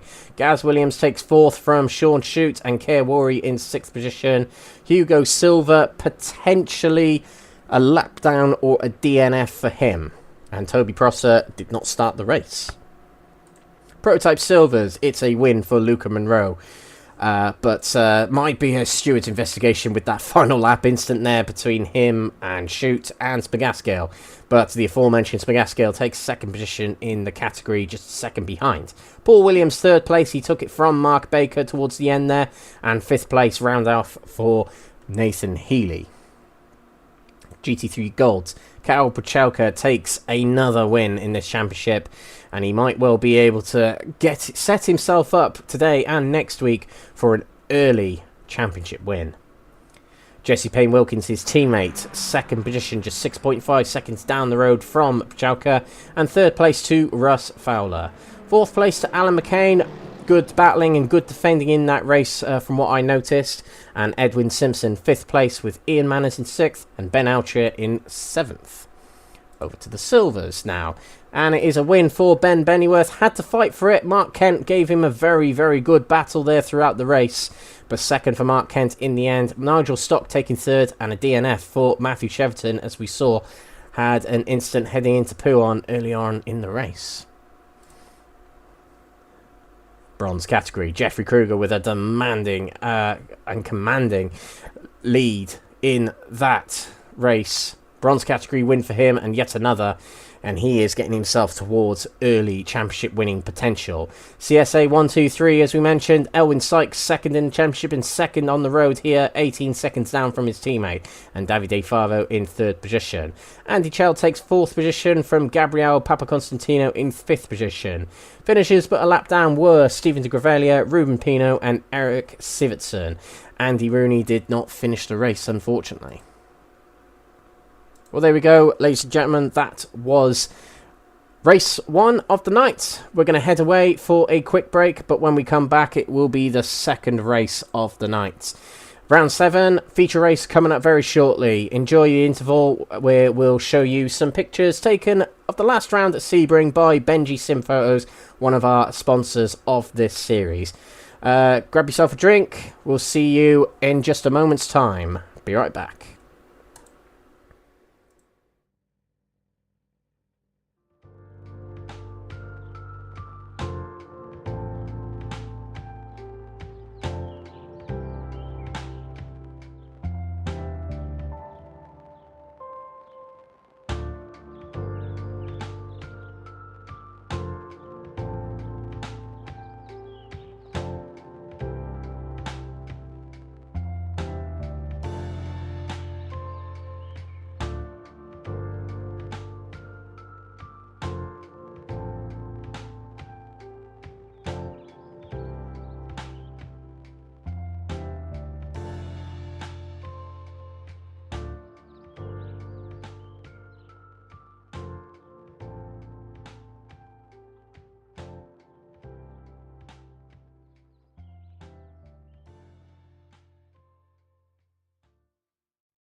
Welcome back everyone to Stavelot in East Belgium for round 7 of the Next Gen Racing Multi-Class League here at Spa-Francorchamps. What a sprint race we witnessed. Battles all across the field, some domination in others, some really had to fight for their victories, but it was overall real interesting to watch. A couple of arguments on Discord already. Yeah, that's racing. The drivers never quite agree, do they? But let's all have fun for the future race is my advice. Beautiful track and potentially some beautiful racing we'll see in the next race. Right, a little bit of housekeeping before we get underway. As we mentioned, this is the Next Gen Racing Multi-Class League on Thursdays. Realistic weather, so maybe we'll get some rain. Who knows? Who knows? We don't know. We're going into this blind. We basically stick our hand out the window and, well, just feel for what happens.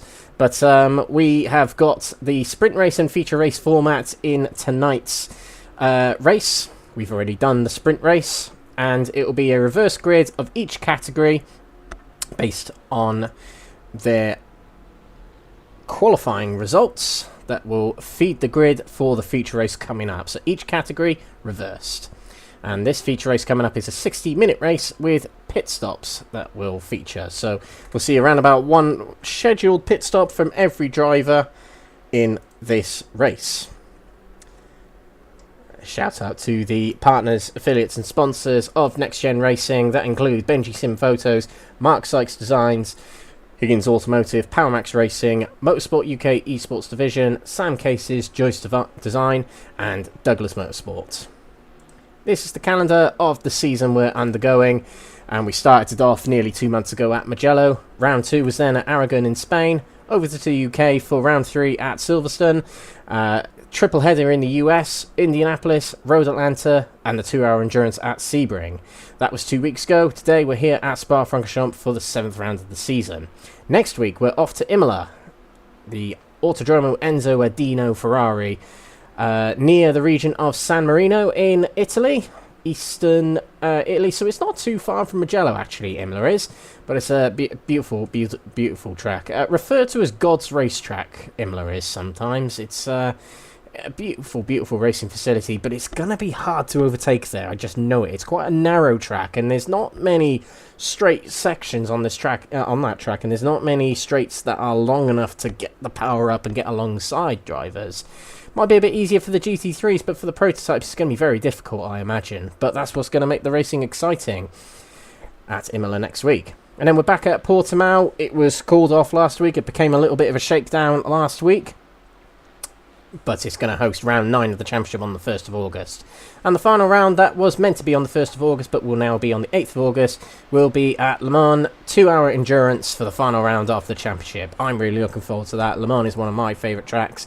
I love doing endurances at Le Mans, so I'm really looking forward to that round.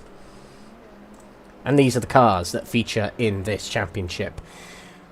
They are the Acura ARX, BMW M Hybrid, the Cadillac V Series, and the Porsche 963. They're the categories for, they're the cars from the prototype category and the GT3 category. 8 cars as follows: the Audi R8, the BMW M4, the Ferrari 296, the Lamborghini Huracan, the Mercedes AMG, the Porsche 911, the Ford Mustang, and the Chevrolet Corvette. So we'll go through the grid very shortly. Just half a minute remaining before we head into the second race of the night, the feature race. Wins in the first race were taken by Ben McCluskey in the prototypes, Luca Monroe in the silvers, in the GT3s, Karol Pucalka, in the silvers, Ben Benneyworth, and in the bronzes, Jeffrey Kruger. The YouTube comments: no rain in Belgium, something's wrong, says Stephen de Graffelia. Yeah, I've got no weather forecast. I was just saying we're all sticking our hands out the window to check the weather, but if you say it's not raining, then we'll go on that assumption here for tonight's sim race. So here we go. We're gonna show the grid for this feature race, and we'll get going. So we got Hugo Silva on the front row, and alongside him will be Kerr Worry. Sean Shute will start third with Gaz Williams in fourth position, Max DeLeed in fifth, William Guthrie in sixth, and Ben McCluskey in seventh. I should mention it's the results of the sprint race. I know I said it's the qualifying results, but it's not. It's the sprint race results, and each category reversed. So Ben McCluskey will be 7th of the golds, and then Nathan Healy will start 8th position. On the 5th row will be Mark Baker, with Paul Williams, his teammate, alongside. James McGaskill in 11th, with Luca Monroe, the race winner, in 12th. Ben Altria will line up 13th, with Ian Manners in 14th. Edwin Simpson is 15th, with Alan McCain in 16th. Russ Fowler 17th, Jesse Payne-Wilkins 18th, and Carol Pucalka 19th. Nigel Stock will be first of the Silvers. He's 20th, with Mark Kent in 21st. Ben Benneyworth in 22nd, with Matthew Cheverton in 23rd. Dylan Mystery in 24th, with Eric Sivertson in 25th. Ruben Pino in 26th. Stephen Gravelia in 27th. 28th to Callum Marlham and Gabriel Papaconstantino in 29th. 30th is Andy Chell. Davide Favo 31st. Elwin Sykes in 32nd. Jeffrey Kruger 33rd. And Andy Rooney will start at the back as he was a DNF. We're underway for the rolling formation lap, or half a formation lap, or even quarter of a formation lap as it actually is here at Spa-Francorchamps. We're going to get away very shortly, very quickly, and it's a 1 hour feature race which will feature pit stops as we mentioned. Here we go. Care Warrior is going to take us to the line to start this race. They have to maintain their pace, safety car pace, until the lights go green. And holding back a lot there is the second place car. Away we go. And it's an easy start for Kerwari. And the GT3s have held back quite a bit here. Into last source we go. And Max Dillison did look to the inside, but decided not to pursue with it. And through turn one, rather clean we go. We'll move over to the GT3s. Ben Altria leads us into last source, followed by Ian Manners there in the very colourful Ferrari behind him. Karol Pucalka already a good start by the looks of it, up 2 places. And it is Nigel Stock leading the Silvers at the moment. Papaconstantino at the front of the Bronze at the moment. Looks like a pretty good start for him. Into Lecombe we go. Oh, and there's contact between Guthrie and Shute. Into the wall goes Shute. Oh, and there's massive contact furthermore from McGaskill as well. His race looks pretty in the dumps there. Let's just get a quick snap of that before we switch back to the GT3s. To the inside goes Guthrie on Shute. Guarding the inside. Oh, and trying to nip to the outside goes Guthrie. Successfully gets to the outside. Little bit of understeer, I think, from Sean Shute. I believe the GT3s got through the first, through Lecombe nice and well there on their opening lap here. But a lead from Ben Altria early on here. That sets him up good. He's got points to make up from his sprint race DNF, I believe. So the feature race here, he's got to pick up good points if he wants to maintain his top 4 or even top 5 placing in the championship. Back here, Pucalka not too far off that front spot already. 6th place and within reach. Good start for Papaconstantino, and we've got Ben Benneyworth up into 3rd place. He's already made his way past Nigel Stock, so something's happened to Nigel Stock somewhere on that lap. I've got nothing in the events here, so something's happened to him, and he's dropped down to last in the Silvers already, unfortunately.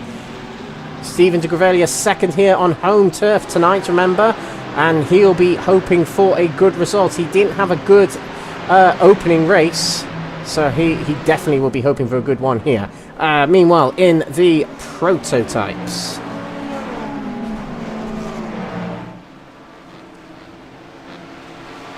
Guthrie following Gaz Williams. Gaz Williams lost out to Guthrie in the first race there. Heading down the Kemmel Straight here. Deleden's closing in on the straight there. Had a good amount of deployment of hybrid down that straight there. Right on the rear.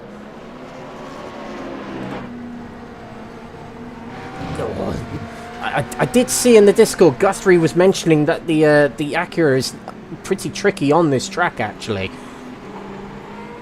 Close to the rear end is the leader, and that's his championship rival up ahead, remember. So finishing ahead of Guthrie tonight will be very good for Deleting. He finished 1 place behind in the sprint race, but if he can finish ahead in the feature race, it means overall he's gaining points on Guthrie in the championship. So this is a key battle. One of the closest championship battles in the field, actually. Davide Favo has had an instant. He's in the pits straight away from that. Let's just get a quick snap, see what happens. Well, he's out on his own here, so it might be a damaged car, and he might have spun it round entering the pits.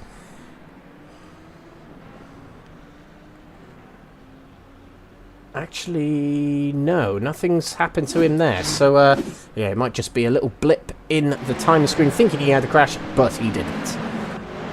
Close here, these three.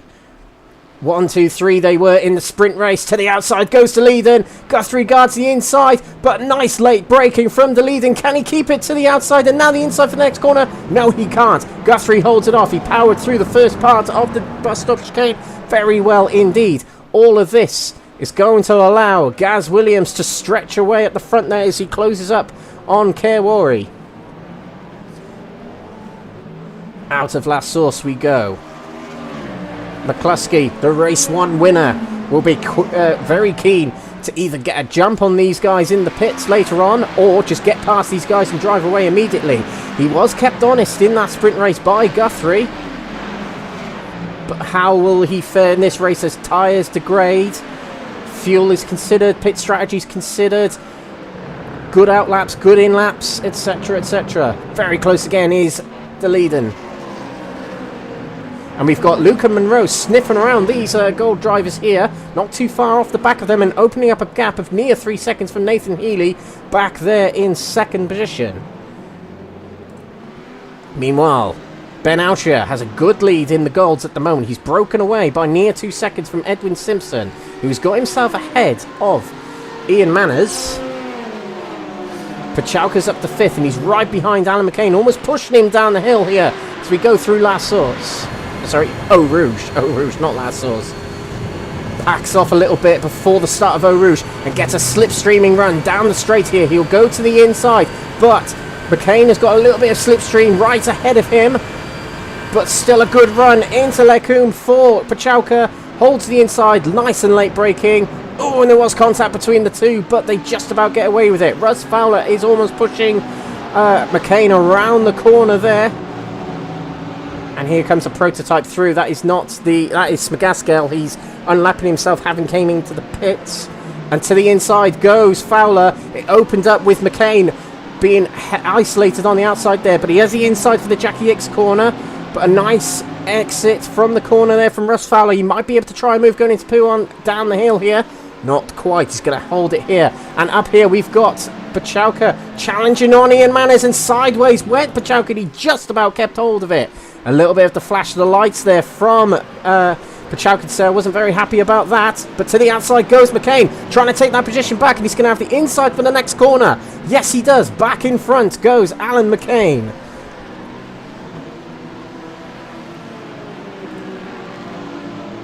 McCain's got to do it again, and he's got a bit of a threat from Fowler just behind.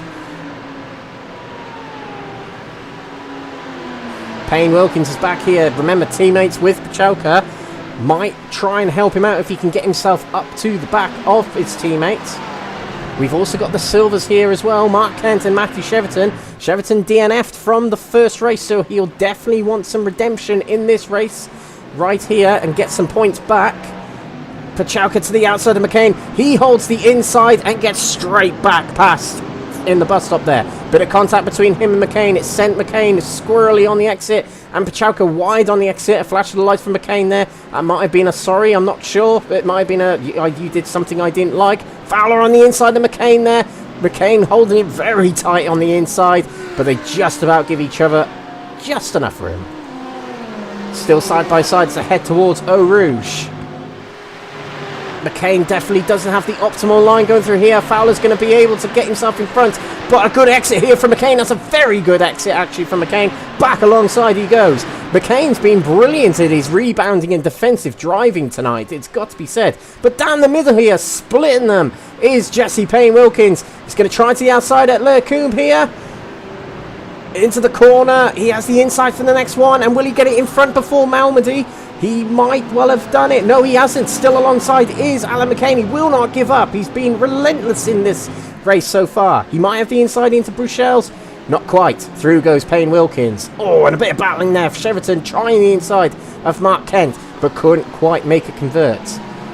When's the last time I checked in on the prototypes? There's so much going on here. It's let's check back in on the prototypes now while things calm down a little bit. Kewari stretched away a little bit, a few tenths from Gaz Williams, but he's still comfortable from these two back here. Max de Leiden is in front of Guthrie, and that may have happened. Oh, look at this, side by side between McCluskey and Guthrie. Through goes McCluskey, and Guthrie back on the undercut there, and to the inside at Malmedy he goes. Brilliant, brilliant rebound move there from Guthrie, but went wide on the exit of Malmedy there. Back to the inside goes McCluskey. Plenty of room given by Guthrie. Oh, there is contact, side to side contact between the two, but Guthrie stays ahead. But this is crucial for the championship because de Leiden is in front, and this will mean he gets more points on Guthrie in the championship and will get closer, if not maybe ahead in the championship. I just want to see if if I can catch the move from de Leiden that got him third place. I'm just going to quickly scroll through, see if I can find it.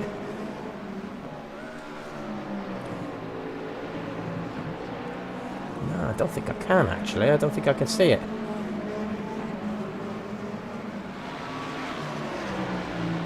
Might be it here, actually. This looks quite a far way away. I'm not entirely sure if this is it. We'll just hang with it. So here we go, approaching the bus stop. Nope, it's a little bit of a glitch out from iRacing. Made us tricked us into thinking it was an overtake. I'll see if I can find that move, but oh, we've still got close quarters between McCluskey and Guthrie there.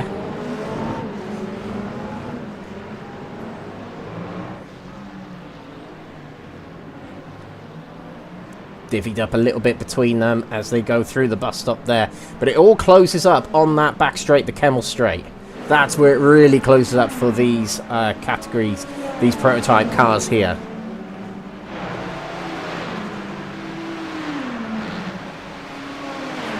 Okay.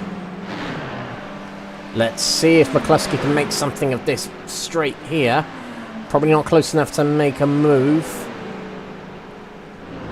but he does gain rapidly on him down the straight there. Okay, GT3's Altris still leads. Pucalka's up to third place. He's got himself back past Ian Manners. And will set his sights on top spot, which is 4.5 seconds up the road. But he's got Edwin Simpson in the way as well, who will work hard to try and catch up with Ben Altra. Matthew Cheverton here. Mark Kent's dropped off here. Something's happened to him. He's jumped to the pit. He's had an incident. That's come up not too long ago, actually. This is last source. And on the inside there is Cheverton. Behind is Russ Fowler. We're going to head down. Oh, no, no, no, no. On the straight there. Let's just get another replay of that. Get a bit closer.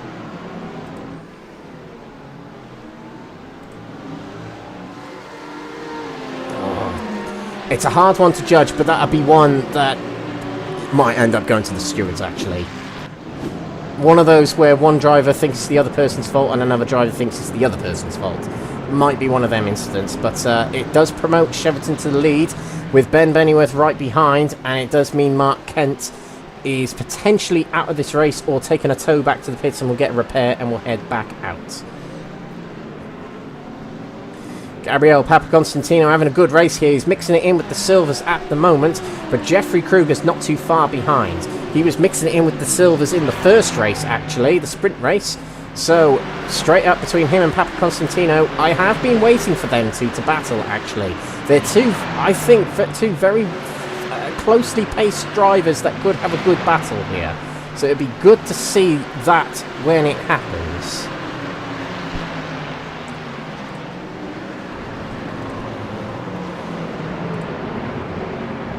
Benneyworth challenging Cheverton here. Benneyworth knows, though, at this point in the championship, he's got it pretty much entirely.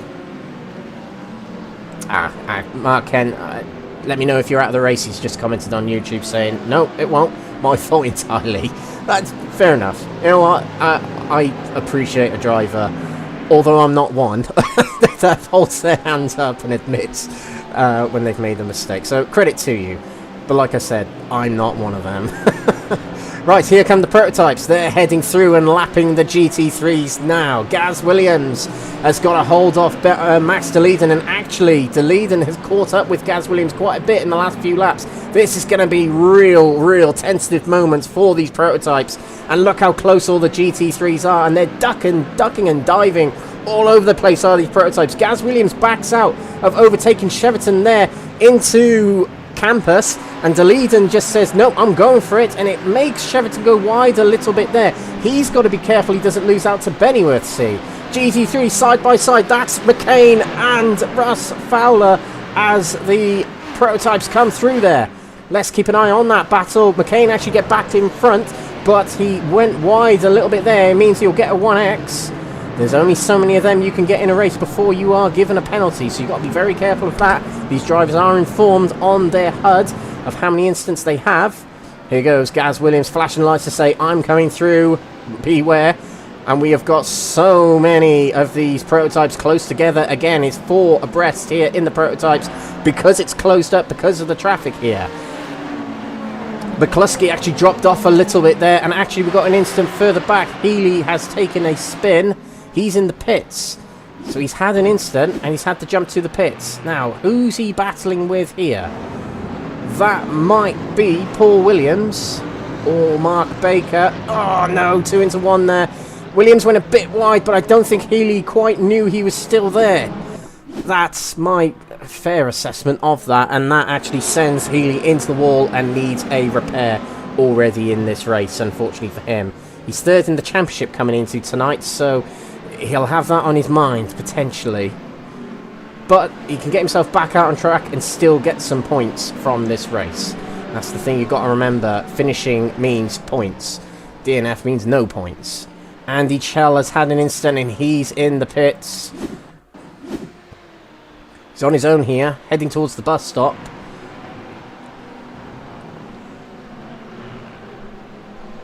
I think it's similar to what we saw earlier. Yeah, he's actually just entering the pits. No real incident. So Simpson's taken the lead from Ultra here. Not sure how that's happened. It might have been an altercation with a prototype.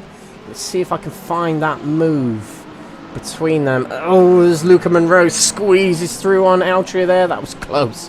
That was real close. Yeah, let me see if I can find the Simpson move. Yeah, there we go. Simpson passes Ben Ultra, and this is it. Oh, Ultra goes wide at Eau Rouge. That'll be a slowdown penalty. That's what's done it. And look at Simpson rapidly gain on Ultra. He moves to the inside. He's having to lift off the throttle, and through goes Simpson. There you go. Ultra lifts off to try and get rid of that slowdown. Eau Rouge can be a wonderful corner when you get it right. It can be an absolute nightmare when you get it wrong. Now, back here, Pucalka's heading into the pits. Now, we have mentioned in previous sprint races that these drivers can pit early to get himself onto a longer fuel stint. It's potentially more risky, but some drivers like to do it, and I think that's what Pucalka's chosen to do. Rather than mixing it in with the traffic, get in the pits, get in open air, and get some good laps in. That'll be his thinking there, I presume. But he leaves his teammate to close in on Ultra and Simpson up ahead.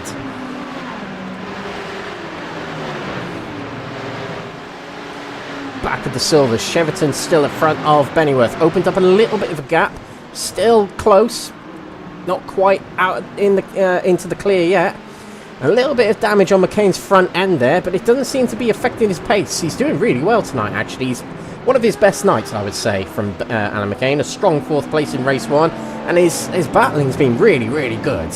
Oh, as he goes wide, coming out of Malmedy then. To the inside goes Russ Fowler in the Falcon Tyres lookalike livery there. Inside there, but back on the inside still is Alan McCain, but he can't quite hold it. I was going to say, that's something that McCain's been doing very well tonight. It's actually holding it around the outside and keeping it on the optimal line for the following corner. He's actually been doing that rather well tonight. Still challenging the rear end of Russ Fowler as we head round on there. And we've now got the Silvers to look at here. What will Cheverton do? Oh, he's going to dive for the inside, but McCain says nope. He slams the door shut under braking and says, nope, you're not having that. This is my battle, not yours. Brilliant stuff. Guthrie's in the pits. Okay, so he's pulled the trigger on an alternate strategy here. Pitting early and heading back out on the track with heavier fuel. So, these are the card moves we have from these drivers.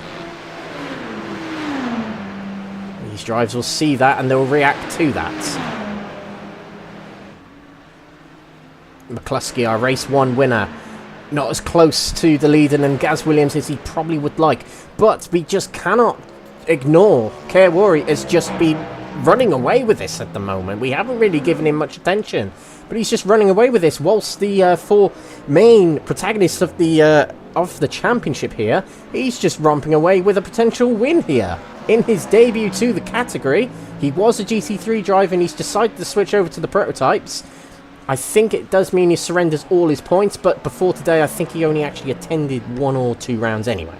But yeah, it still applies to all drivers regardless. In the Silvers, Luca Monroe is having a nice shining race here, like what he did at Sebring just 2 weeks ago. And he has an 8-second lead on Paul Williams as we head to the third point of the race.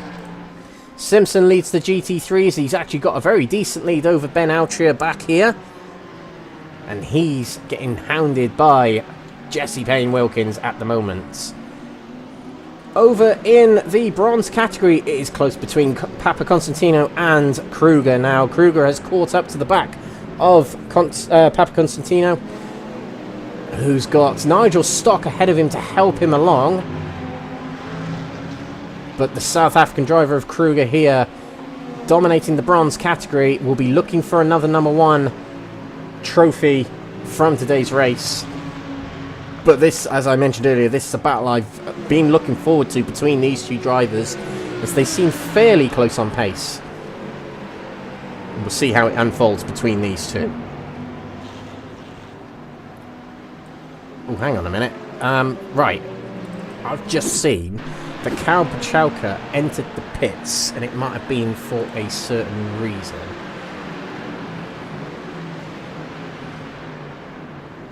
No, maybe not.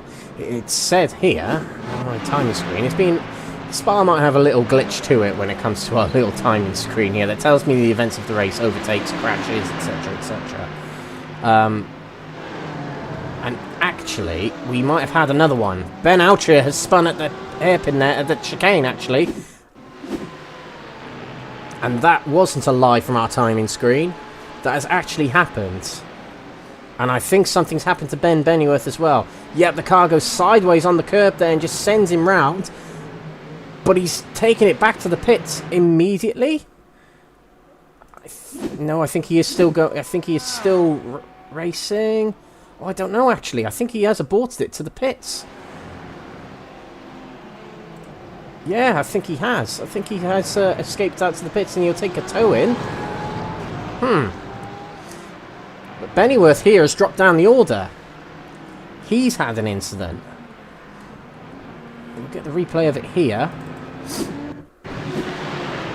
It might have involved him and Alan McCain. Alan McCain's just ahead, battling with Cheverton. No, they both dive into the pits. Oh, my word. This timing screen is... Oh, sorry, did I say that out loud? It's playing tricks on me. So, alternate strategies being taken by Pucalka, McCain and Benneyworth that I can tell at the moment.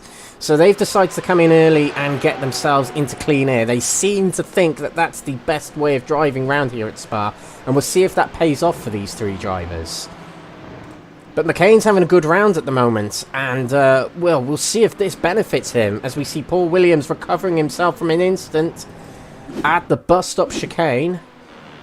On his own here. Now, please don't play tricks on me. But we did see him off the track there. Oh, I think the car wasn't slowed down enough. And the rear just gives way. Putting on the throttle on the exit of the corner there. No pit yet from Paul Williams. He decided to stay out after that, despite. But as we mentioned, Guthrie was one of the drivers that's gone for that alternate strategy.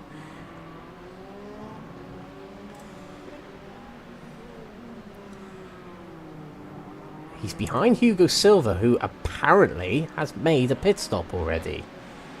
So that's going to be interesting. Pit lap from Silver, lap 0. Okay, maybe he started from the pits, that's probably what it's telling us. Ian Manners has had an incident. No, he hasn't. He's gone in the pits.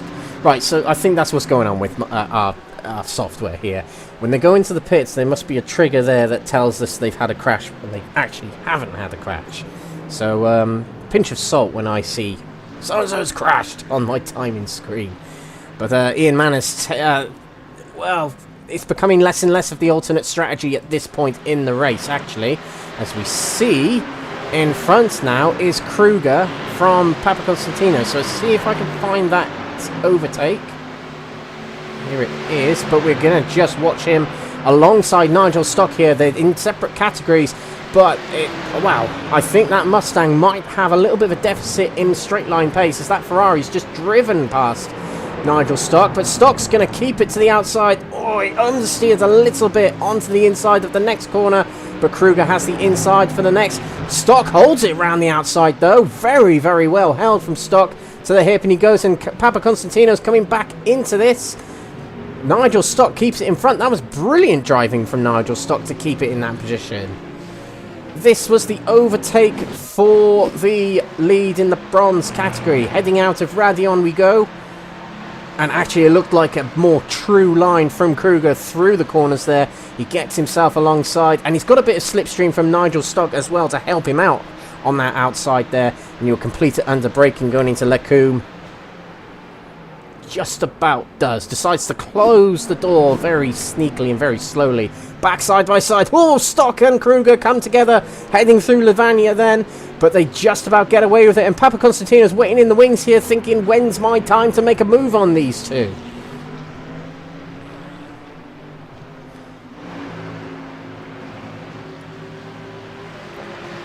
So the cork in the bottle here is Nigel Stock, who's second in category at the moment with Ben Benneyworth on the alternate strategy. But we've got the bronze category drivers really fighting it out here, and Kruger might feel that if he can get in front of Stock, he can pull away from Papaconstantino. To the inside of bus stop, he'll try, but to the outside goes Papaconstantino. He's going to have a good move into the second corner here. Yes, he does. Backing out of it is Kruger, and he's going to take a late exit from the corner and try again on the next corner. I knew this was going to be a good battle between these two drivers, but Nigel Stock's really helping it here. And back there, we've got Stephen de Grevelier putting in some good laps, actually, to close up on these two. He was 2 seconds quicker than Kruger on that last lap there. So Stephen de Grevelier might well join this battle if it keeps going like this. Grevelier's on home turf here, so he'll be really, really determined for a win here on home soil. Guarding the inside is Papaconstantino. He might have been better off in the slipstream there of Nigel Stock. Stock seems to want to help out Papaconstantino there. To the outside goes Kruger. He'll have the inside for the second corner here, but then Malmedy, who will have the inside. It will be Papaconstantino just about on the inside. They give each other a good racing room there through those three corners. To the inside, Papaconstantino will go for Bruxelles. And gets it. He powers enough through the corner to make sure that Kruger doesn't hang on his left side to have the inside for the Jackie X corner. But the prototypes are coming. I can see in the background there, that was Gaz Williams and Deleden heading towards them. Keir Worry, by the way, has pitted from the lead and has got back out on track a long way in the lead ahead of William Guthrie.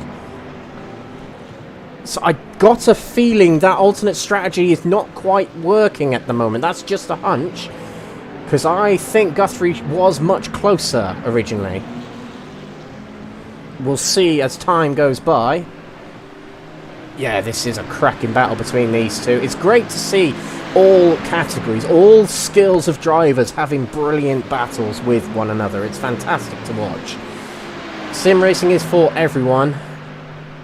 And series like these, I like series like these where they have people in categories so they can fight for championships and race wins no matter where they are in the field. Stock heads to the pits. Oh, and here come the bronze drivers as well. So this is the point in the race, near the halfway point, where drivers will near run out of fuel or they'll decide, you know what, this is the time to pit. And the two bronze drivers will call each other's hand and will go into the pits together. Who will have the better stop of the two?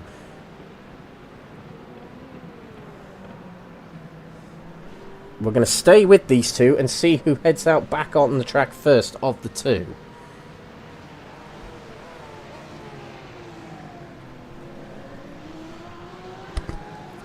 Cheverton leaves, and on the ground quicker is Papaconstantino. Oh, Kruger's away. No, Kruger is away. He's away and past Papaconstantino. Has Papaconstantino put in too much fuel? Stock's away now, and he's lost out to Kruger. Still in his box is Papaconstantino. What's going on? Elwin Sykes has got ahead of him, so something's happened to Gabriel there. That's lost him loads of time. Perhaps he has put in too much fuel. Back out on track. McCain wakes his way back past Nigel Stock there. McCain and Stock were close before the pit stop started. Benneyworth is ahead, but I think Stock has closed in a little bit on the two top silver drivers here.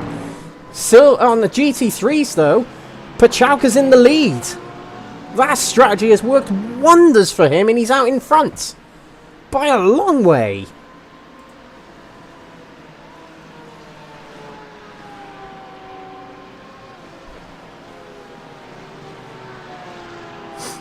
Fantastic strategy calling there from Pucalka to get himself back out into the lead. So a good couple of clean laps there really did help him out, and actually,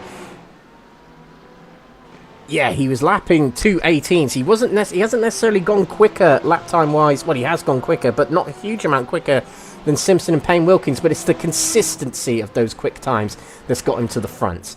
Gaz Williams is in the pits. So is Ben McCluskey. Care Worry is the one to look out for. He had a good lead. And actually, he's out well and truly in front of Max DeLeading, who's not actually too far behind Care Worry, actually. But he's in front of Guthrie, which is the crucial thing. Guthrie did pit first, but DeLeading was able to hold his times and stay ahead of his championship rival. Oh no, and across the grass goes Guthrie. He had to take to the grass to avoid. I think he felt he couldn't avoid going into the back of Russ Fowler there. Oh, and he's gone off as well. Dirty tyres have led him off the track there. He's rushing through this lap to keep up with DeLeading and challenge his other championship rivals. Here comes Care Worry. Through La Source he goes, and Gaz Williams is on pit exit. Out he goes. And Ben McCluskey's coming through. Where is DeLeading? DeLeading has got himself in front of McCluskey. But McCluskey's ahead of Guthrie. So it hasn't worked out. Pitting early didn't work out for Guthrie.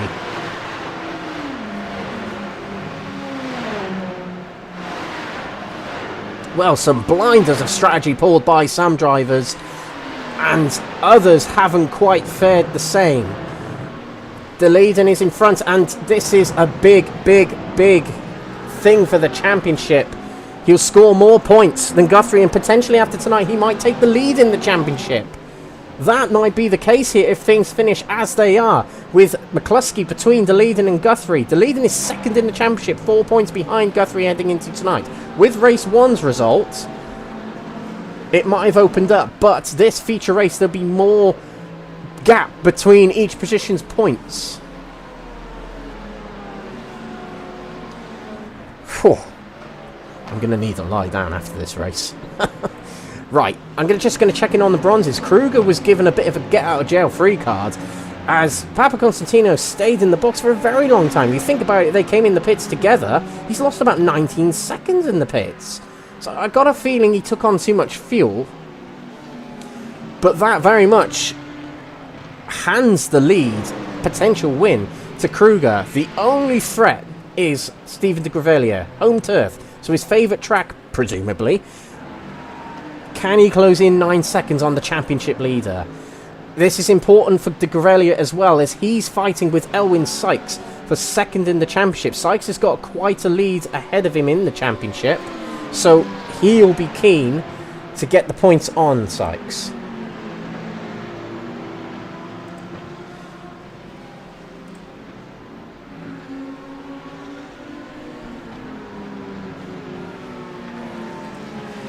Right, just going to check championship situations.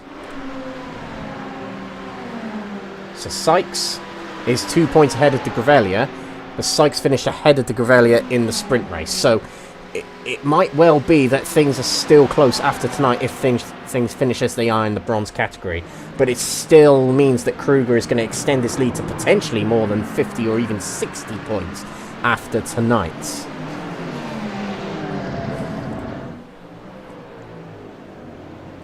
But for the top spot in this prototype category, it is well and truly going into the hands of de Leeden.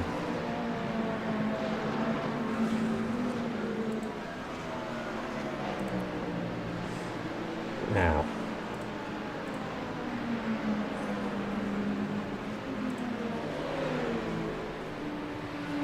just trying to grab the rule book so I can remind myself of the points format for this Next Gen League.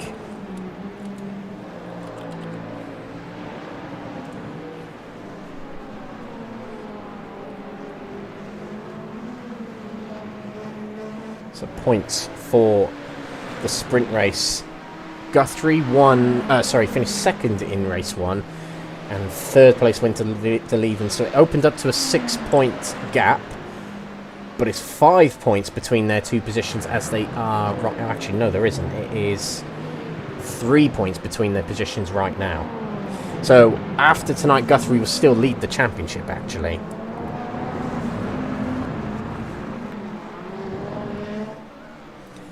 But the gap will potentially be 3 points, depending on fastest laps here.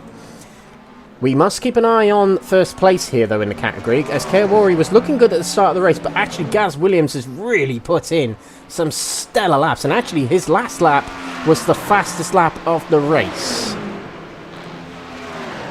There it is, 59.4, the fastest lap of the race overall. Gaz Williams is really closing in on Kawari for this top spot, and less than half the race to go. There's only 5 seconds between the top 4 in this race, in the gold category of prototypes right now.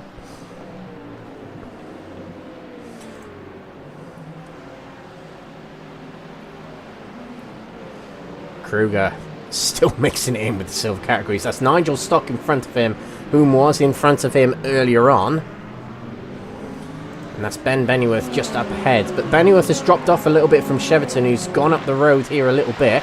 All Cheverton can do, really, to try and fight back in the championship, he did have a DNF in race 1, but all he can do is just try and win the races now.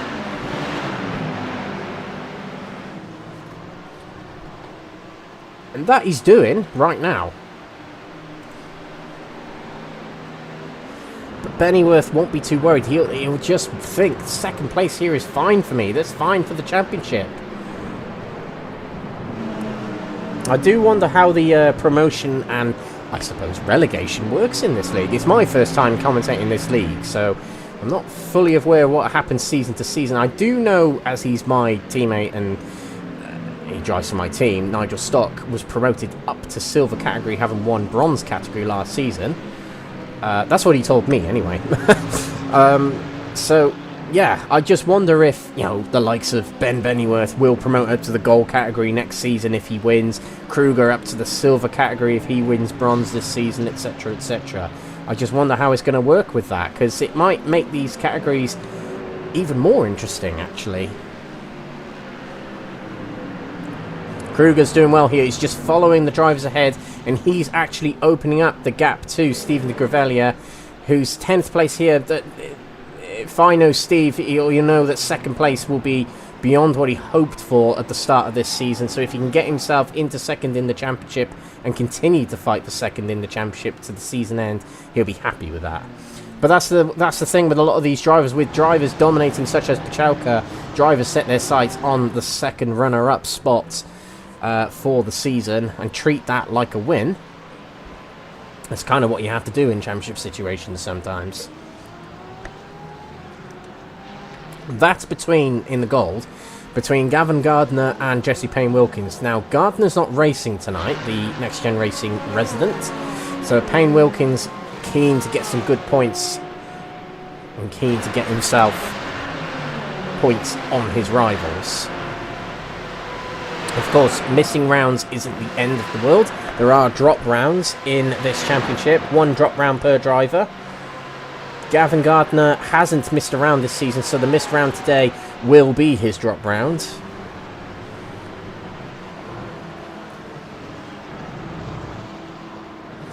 And the way I've always approached drop rounds is, you know, if you have to miss a round, you have to miss a round. Of course you do.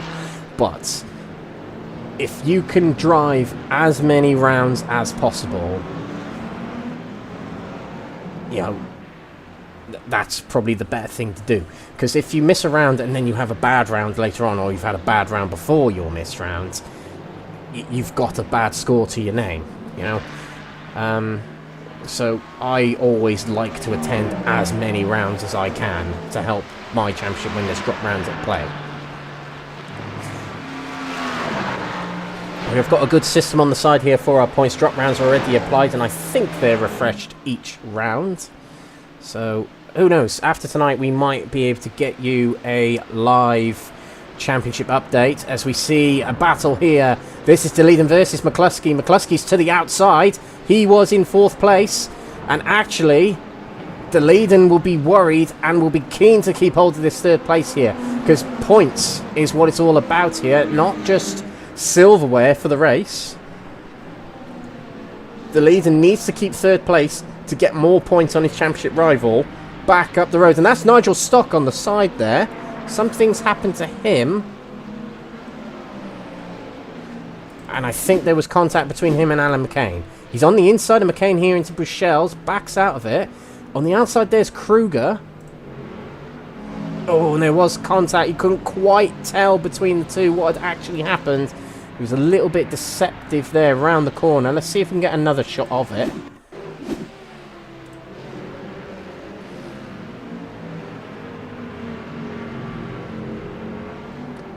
I think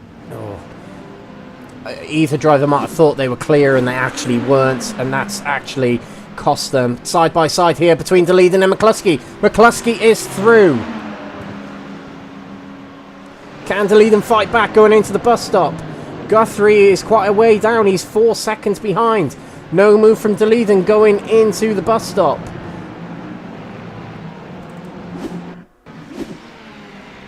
This going through campus.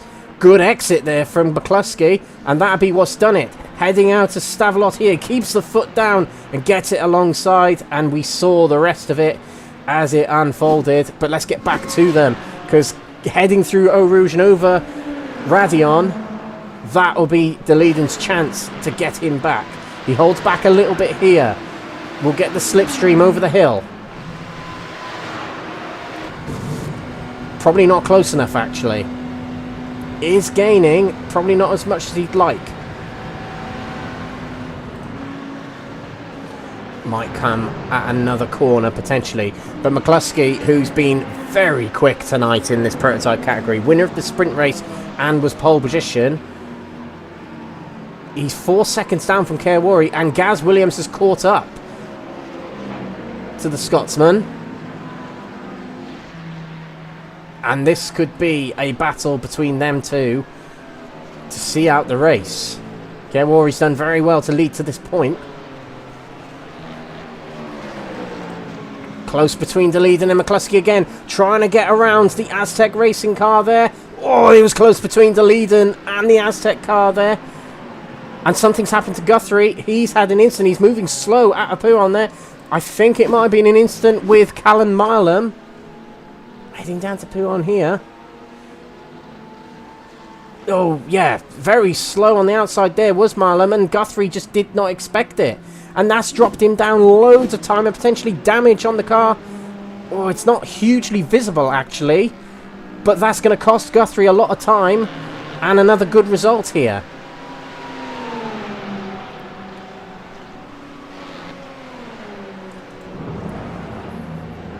The Leiden will be relieved to see that, in some sense, I suppose. Don't wish anything like that on anyone in sim racing, of course you don't. But it does relieve some pressure. It means he can just focus on this battle with McCluskey here.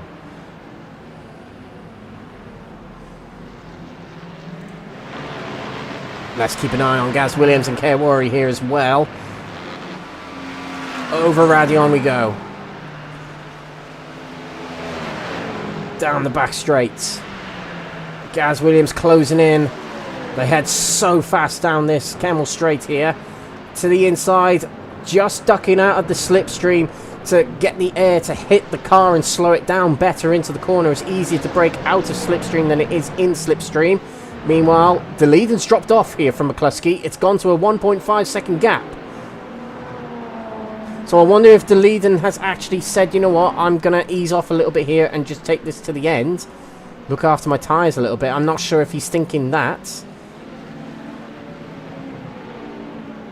His last lap wasn't that much slower than McCluskey's. So this has happened since the start of the lap. Let's keep an eye on these two.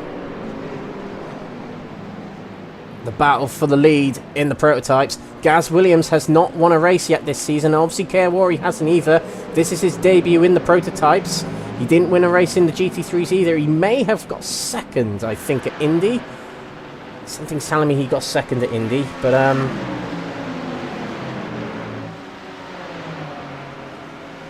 he actually got a little bit of help from the traffic there and breaks away from Gaz Williams to 3/4 of a second.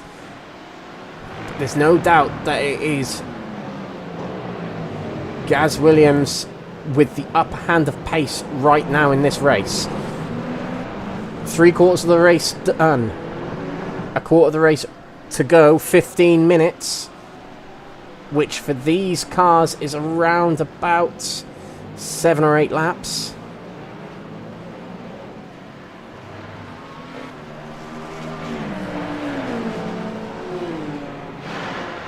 We'll come back to this battle a little bit later on. We've got Papa Constantino and Sivertsen battling for 3rd spot in category. They're quite a long way behind Steven de Grevelier in 2nd place. He's just passed through last source, so a good race for Steven de Grevelier here. And these two battling for the final piece of silverware. Oh, Smagaskill has gone into the pits, so this will be an off-strategy pit stop, an unscheduled pit stop.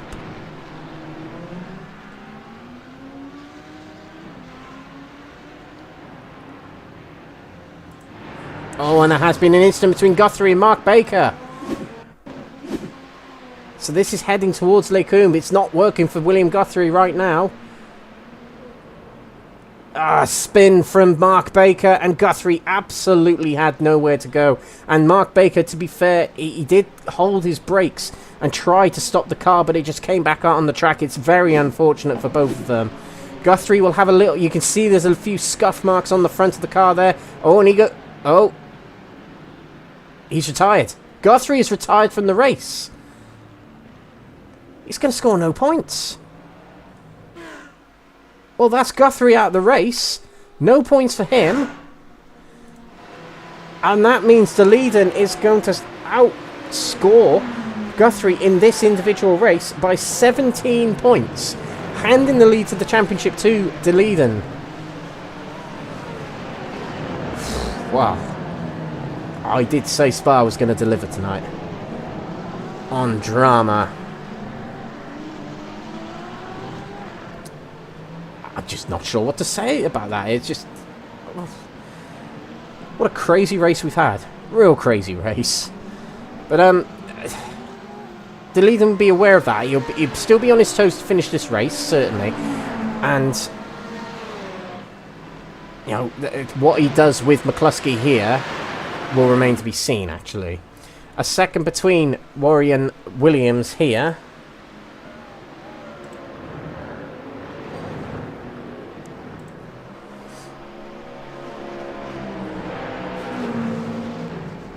both of these drivers eager to get their first win in the championship.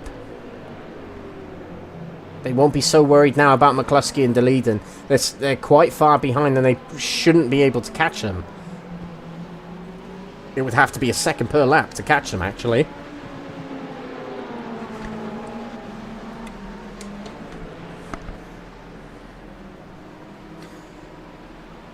Okay, so let's have a little roundup of the top threes in each of the categories thus far in the race. Kerwari leads in the Prototype Golds with Gaz Williams in second, and McCluskey is battling with Deleden for that third spot. Luca Monroe might well make it a Grand Slam tonight. That's bonus points and race wins. He's on course to do that right now with a 20-second lead over Paul Williams. Paul Williams, who is going to outscore Diogo Sá tonight and will get him well within reach of the Silver Championship after tonight. It's McGaskill in third position. A couple of dramas in this race for him, but he holds third place anyway.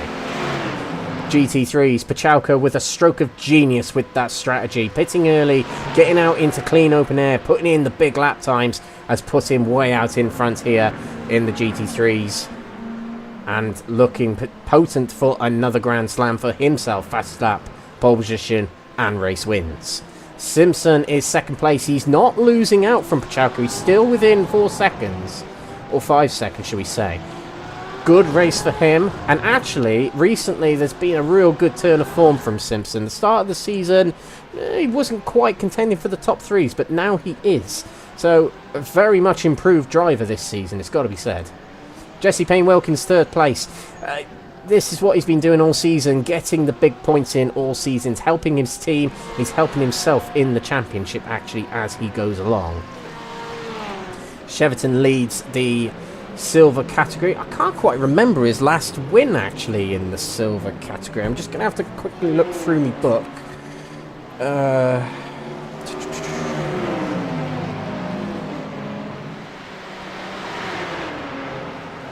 Cheverton did win the sprint race at Road Atlanta. That was his last win. And a change of car, and it certainly hasn't let him up anything.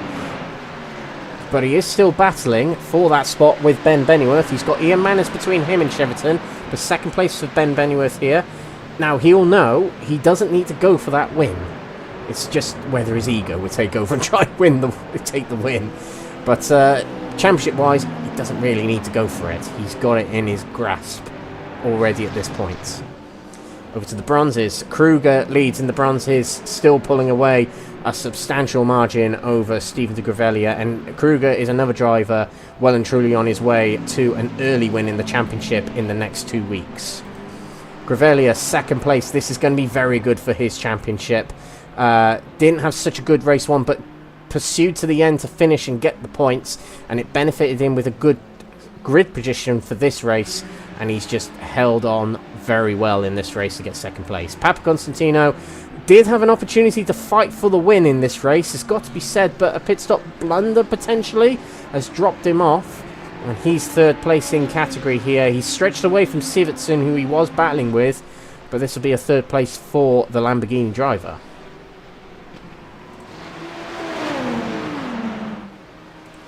Williams is close to Kerwari as we go down the Camel Straight here. Not close enough to make a move, though. A bit of cloud cover over us here at Spa. Not sure it's going to threaten us with rain. I don't think it's going to. I could do with some water right now in my actual comms booth here in the UK, because it's boiling right now for me right here. To lead, and then McCluskey still battling on. Actually, 4 positions. These are the closest battles on the track.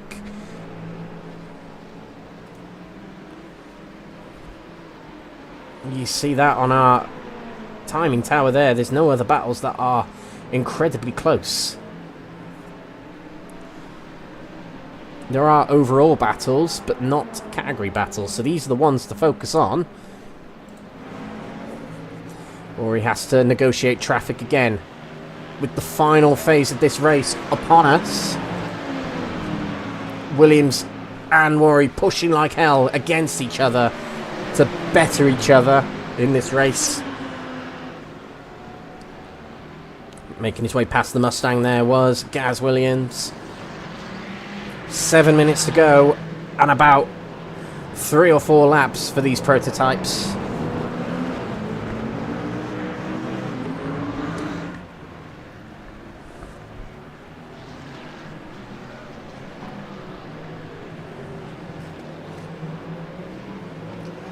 It'd be a good debut for Kawari here.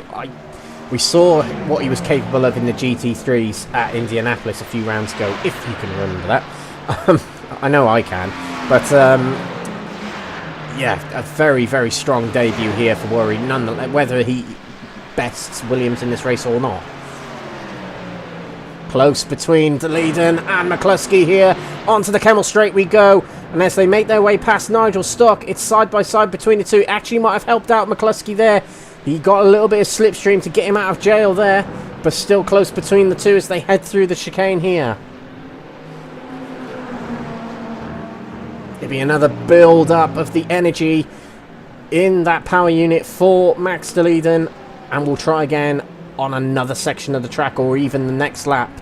Will it be on the Blanchimont section or will it be on the Kemmel Straight next lap? Running out of time here is DeLeeden, as is Gaz Williams. But that's the thing, they've battled with each other so long. You learn how to defend from the drivers behind with saving up the hybrid. Of course, it's saved up from generating energy through the wheels, through braking, steering and all sorts, and even sliding the car, I believe, builds up a little bit of the energy. But that'll be what you've learnt to manage with the drivers around you in order to defend. And that's what Worry and McCluskey have probably done here. Lovely camera angle of Blanchimont corner there. Gaz Williams, the admin of the league. No, if he wins this race, it's not a fix. It really isn't. It'll be a well-deserved win if he can make this work. And equally to Kawari as well. If he can hang on to this, a very well-deserved win. He's had to defend real hard in this race. Davide Favo from 6th place is in the pits, an off-peak pit stop. There's a bit of damage on that car, so I wonder if that has something to do with it as well. But an off-peak pit stop will drop him further down the order, potentially again. DeLeeden is again right on the rear of McCluskey, probably closer than last time. Oh, and they're going to... Oh, I thought they were going to split the Porsche there. DeLeeden had to avoid the Porsche, and he might have had to back off the throttle, which might not have helped. Down the Kemmel Straight we go. He is alongside, but can he be later on the brakes? He can just a little bit. Holding it around the outside to the inside for the next corner. There's a Ferrari in front of him. They're going to split it, but Max DeLeeden had to back off. Back into 3rd place goes McCluskey. To the inside of the full tilt Audi. There they go. And they just about made it through, and Alan McCain letting them through as well. That was close. That was close between DeLeeden and McCluskey. Let's get another little replay of that just to see how close it was. Let's go back a little bit further. I think DeLeeden did have to lift a little bit, but he did well to get alongside and challenge. They passed Papa Constantino there. Gaz Williams not quite closing in.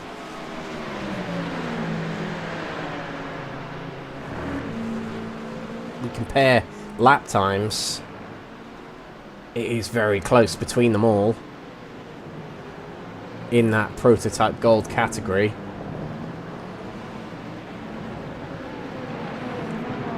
DeLeeden will try again. They're running out of laps. There'll only be about 2 laps remaining for these drivers now. In fact, that will be the case. The next time around will be the white flag for these drivers. Gaz Williams is close here. Not such a good exit from La Source there. Let's see how his run through Eau Rouge is. We've got to keep an eye on Max DeLeeden as well.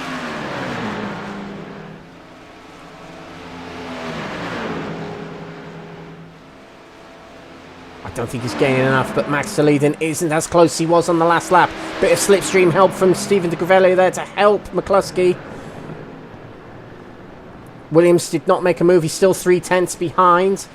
Leading real close to McCluskey, and I think it's safe to say that there might well only be one more chance for each of these battles to settle themselves in this race.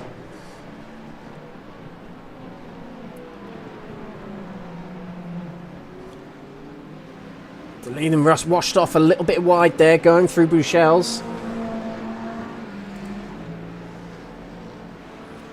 This will be a fine result for Full Tilt Motorsports. Another driver. If it's not Guthrie on the top, it's someone else.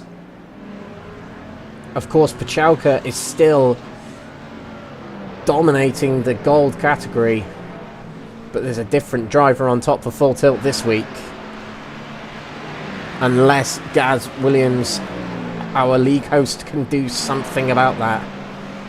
There is Jeffrey Kruger just up the road here as they go through Blanchimont. Kerwari has to make a move, and there's contact between him and the Ferrari back there.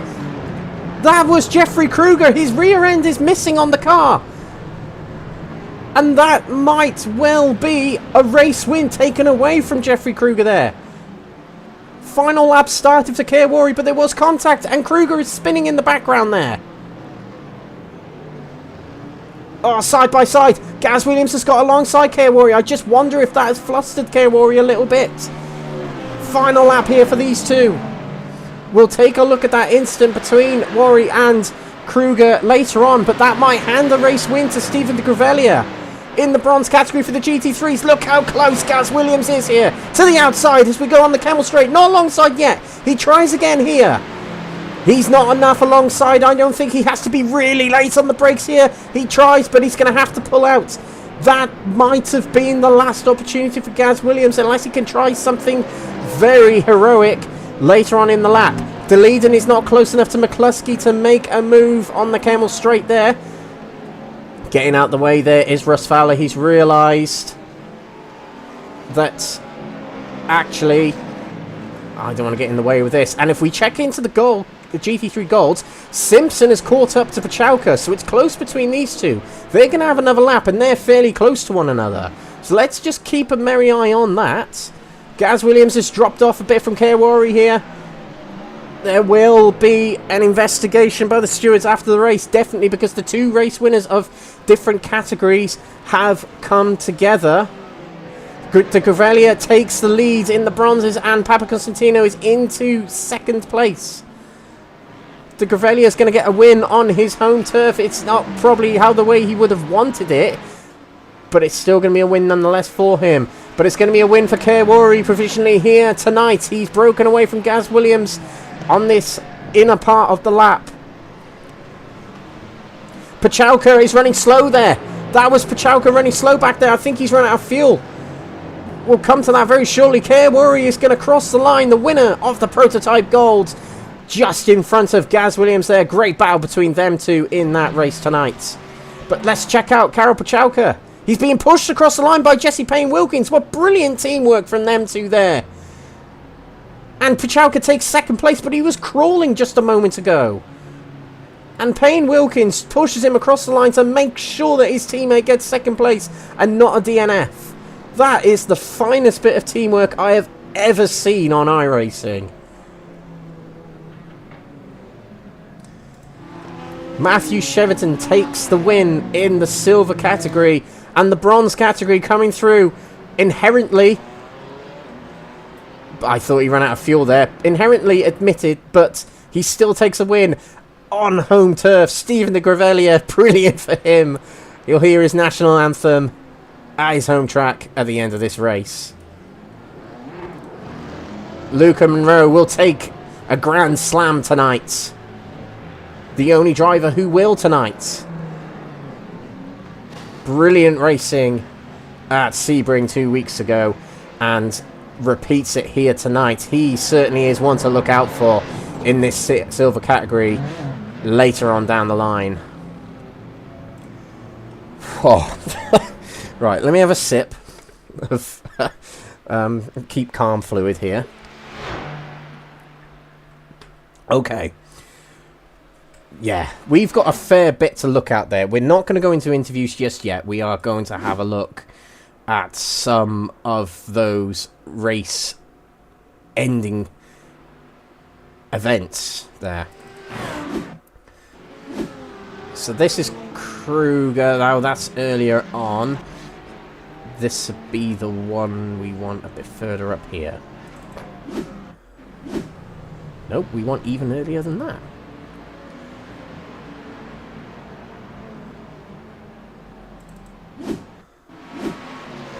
Okay.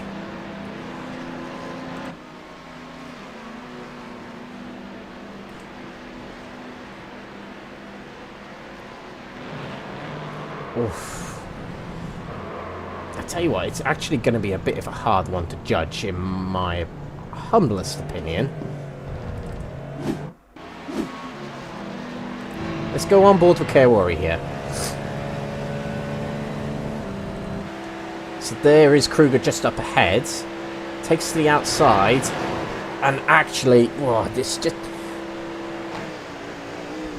That is going to be a really, really difficult incident to adjudicate after the race for the officials.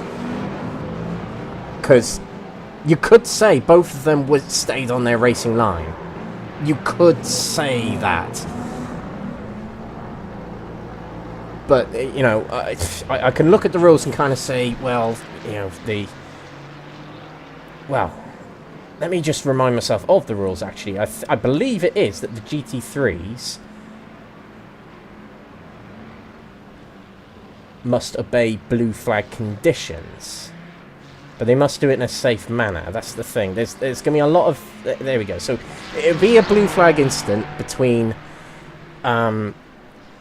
LMDH prototypes and GT3s, and the rule is when under blue flag conditions, GT3 cars must stay on the normal racing line, and it is the prototype car's duty to overtake safely. So that'll be what's looked at here. They'll look at this and wonder if Kruger has tried to overtake safely here. That'll be what they look at. I'm not going to say whether he has or hasn't on here. I'm not the judge of this league here. But that'll be what they look at in that instant there. It's the two leaders of the race. One of their races got more compromised than the other. And that'll be what they look at. We have got... let's just take a look to... Let's just watch Pucalka for the remainder of this race here. So he was being gained by Simpson, who took the win in the GT3 Gold. I don't think we quite celebrated him come across the line, unfortunately, because there was so much to look at. I do apologise, Simpson, but he wins the racing, and we'll catch him coming across the line here on replay.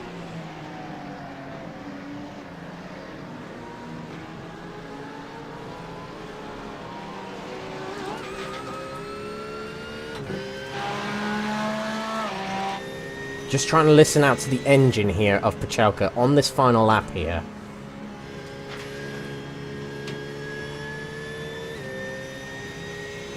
I'm trying to see if there's evidence of lifting coast. Yeah, there is. He is clearly lifting and coasting and changing down the gears later in the corners. Trying to stay in the higher gears for longer. That saves fuel. He must have got to Blanchimont and it started splurting out, basically. Excuse me.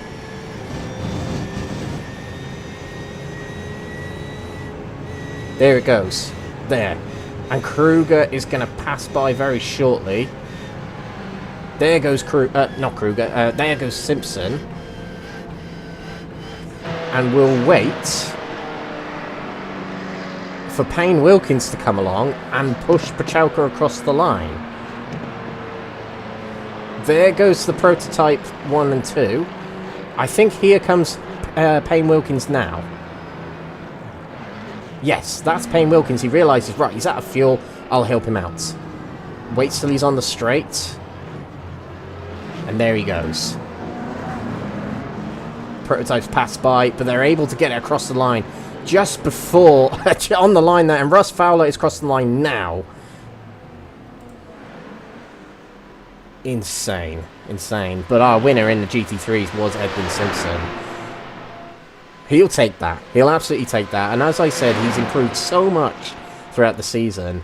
I think a win to his name is really deserved at this point, being one of the more improved drivers, in my opinion anyway. That was probably one of the most dramatic rounds we've watched on this championship, ladies and gentlemen. So we'll go to the results, we'll just cover them off, and then we'll go for some interviews. Let's see who's waiting for us. Oh, we've got a few waiting for us. Our race winners in 2 categories are waiting for us, so we'll get to them very shortly. But our winners in the Prototype Gold, remember, it's all provisional, pending steward reviews. Kruger takes the win in the Prototype Golds, with Gaz Williams just behind in 2nd position. Couldn't quite snatch that win at the end there. Max the lead in 3rd place, 7 seconds behind, and just narrowly in front of Ben McCluskey, the race 1 winner. Hugo Silver in 5th position. And non-finishers, I think. No, Sean Shute did win, but did finish, but a lap down. But he was a DNF for William Guthrie. Prototype Silvers. We've got Luca Monroe at the top. A win for him. Grand Slam tonight. Paul Williams takes 2nd position and closes in on that top spot in the championship as a result of Diogo Sá not racing tonight. James McGaskill takes 3rd position, with Mark Baker 4th position and a DNF from Nathan Healy. Over to the GT3 Golds now, and it is not a win for Karol Pucalka. He just missed out, running out of fuel on the end. Edwin Simpson took the lead, and Pucalka takes 2nd place, having been pushed across the line by his teammate Jesse Payne-Wilkins. Fowler takes 4th from Ian Manners, and Alan McCain in 6th position, and Ben Altria a DNF for him. Over to the Silvers. Matthew Cheverton takes the win, just by a second ahead of Ben Benneyworth. A big battle between them from the majority of the race, actually. Nigel Stock takes 3rd position, and Mark Kent in 4th position, a DNF for him. Over to the GT3 Bronze category. And it is a win for Stephen de Grevelier on home turf. Took the win in the dying moments of that race with the incident that happened to Kruger. He dropped to 7th place, but 2nd place goes to Gabriel Papaconstantino, and Elwyn Sykes takes 3rd position. Eric Sivertson 4th, with Andy Chell in 5th. Davide Favo in 6th position from Jeffrey Kruger, who we just mentioned, in 7th. Dylan Mystery in 8th, and Callum Marlam in 9th. DNFs to Andy Rooney, unfortunately, and Ruben Pino. Both of them DNF from both races, I think, unfortunately. So there we go. Okay, right, well, let's get ourselves back to the start of the race. And we've got 3 interviews waiting for us. And the first of our interviews tonight is going to be our Prototype Gold winner tonight, Kerr Worry. Kerr, how are you feeling initially after a debut win tonight in the Prototypes?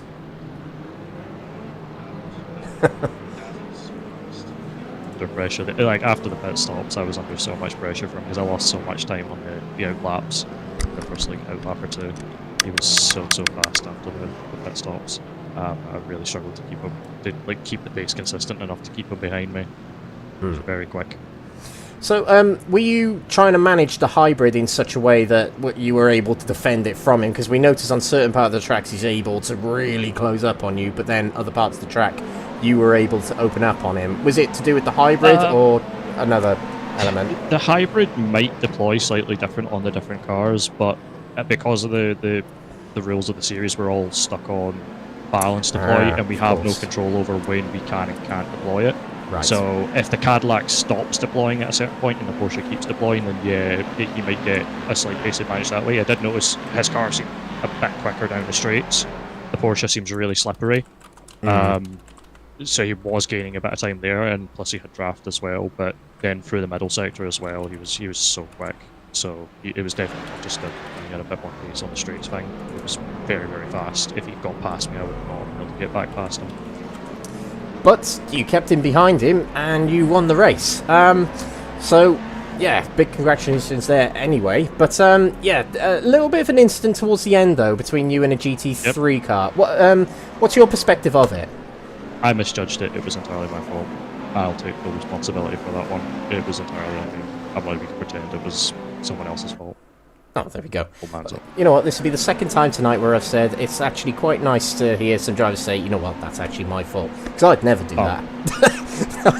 I'd never do that, but that's actually quite good. It's quite an interesting thing to hear, actually. But I think when it's that blatant, you have to hold your hands up and just say, look, I done good. Yeah, fair enough. Well, yeah. I'm sure if Kruger hears it, he'll think, you know what, okay. Oh, no, I'm fully expecting a protest, and if it gets upheld, file. Yeah, we'll see. We'll see, won't we? But, nonetheless, at the moment, a prototype win. You could definitely on track. You definitely got the win there. It might not. It might end up being overturned in the stewards' room. I don't know. But on track, it's definitely a race win. Now, because of that, anybody you want to give a shout out to? Teams, family, friends, fans, sponsors, etc. A shout out to all my team. My team are wonderful. I love them all. They're great. Jesse, Carl, Ben, well, love them all. I'm missing names, but love them all. Excellent. Brilliant. Well, congratulations on your win tonight, Kurt, and hopefully we'll see you next time at Imola. Yep. See you then. Brilliant. Thanks very much, Kurt. See you around. Take care, lad. Bye. There we go. So that was our prototype winner. And, as we mentioned, if drivers hold their hands up and just say, that was my fault, you know what, fine, I'll take that on the chin. It's great to hear. There's some arguments that happen in sim racing in the communities. It does happen, but sometimes you do get the decent guys who just say, you know what, that was my fault, I'm sorry I've ruined your race, I hold my hands up. It's really nice to hear. It really is. Right, okay, we're going to pull in our next interview now, and it is going to be our silver category prototype winner. Luca Monroe we bring into the comms booth. You got a win out at Sebring, and you were quite surprised about it, Luca, but you've got a Grand Slam tonight. Both wins, qualifying and fastest laps. So you must be feeling pretty good about your pace right now. Yeah, quite. I feel almost like I've been reborn as an entity. I have no idea how I managed to do that tonight. I felt like I was fortunate to get the win in Sebring, even though I did fight for it. But then, obviously, Algarve last week, non-championship sprint, so I didn't bother with it. Looking forward to when it's rescheduled later in the season. But to do it again in Spa, not just winning the sprint race, which I thought that would be the highlight of my evening, winning the feature and by nearly 20 seconds. I have no idea how I managed that, but I'm elated. Brilliant driving tonight, and you're actually close to the gold drivers as well. So is it Spa? Is this the track that you just really get along with, or are you just finding yourself a little bit in this series with this car, or is it both? Well, first of all, the car. I swear I almost have like a love affair with the Cadillac. I have plenty of GT3s, but only one GTP car. The Cadillac is the only one I will ever need. I love this car in so many ways. Spa is also one of my favourites. I've been practicing it tonight. Sorry, I just dropped something. I've been practicing it tonight for the 24 hours in a Corvette, which obviously does not behave in any way like a Cadillac, so I have no idea how on earth I can really have made any sort of like links in that regard. But yeah, as far as tracks on iRacing go that you have to like buy, Sebring's like the only one I've never really liked. I would never buy a track that I don't know if I'll ever really get on with.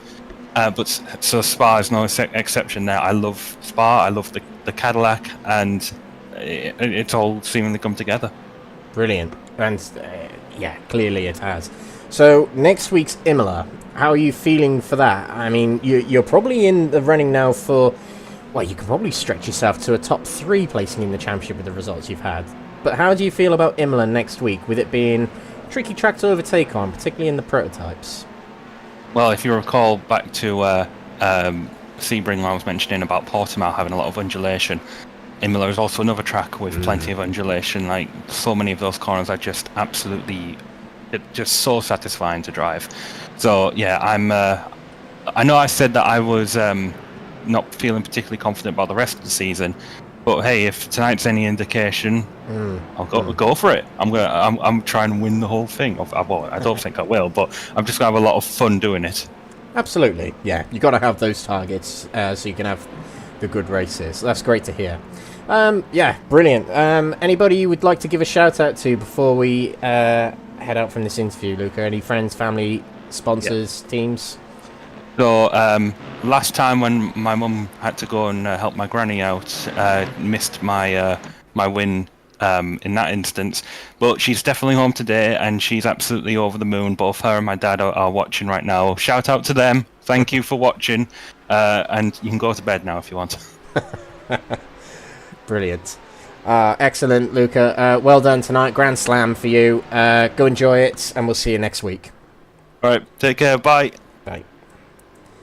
And hello to Mrs. and Mr. Monroe, of course. Thank you for watching tonight. Right, our third round of interviews. Okie dokie. So, not a race winner tonight, if we can get the cameras back on for him. Not a race win tonight, but Karol Pucalka comes away with a big haul of points and a big push to the line from his teammates. So, Karol, just initially, how are you feeling right now from that race and that result? It's okay. I think I'm not sure it will count because according to the website, I didn't finish second, so we'll see if that's correct or not. But yeah, I completely forgot to set up my pit stops, and refueled very little. So I had to lift the entire second stint. So yeah, it didn't work out. Yeah, not quite, but yeah. Let's I tell you what. Let's talk about the pit strategy first of all.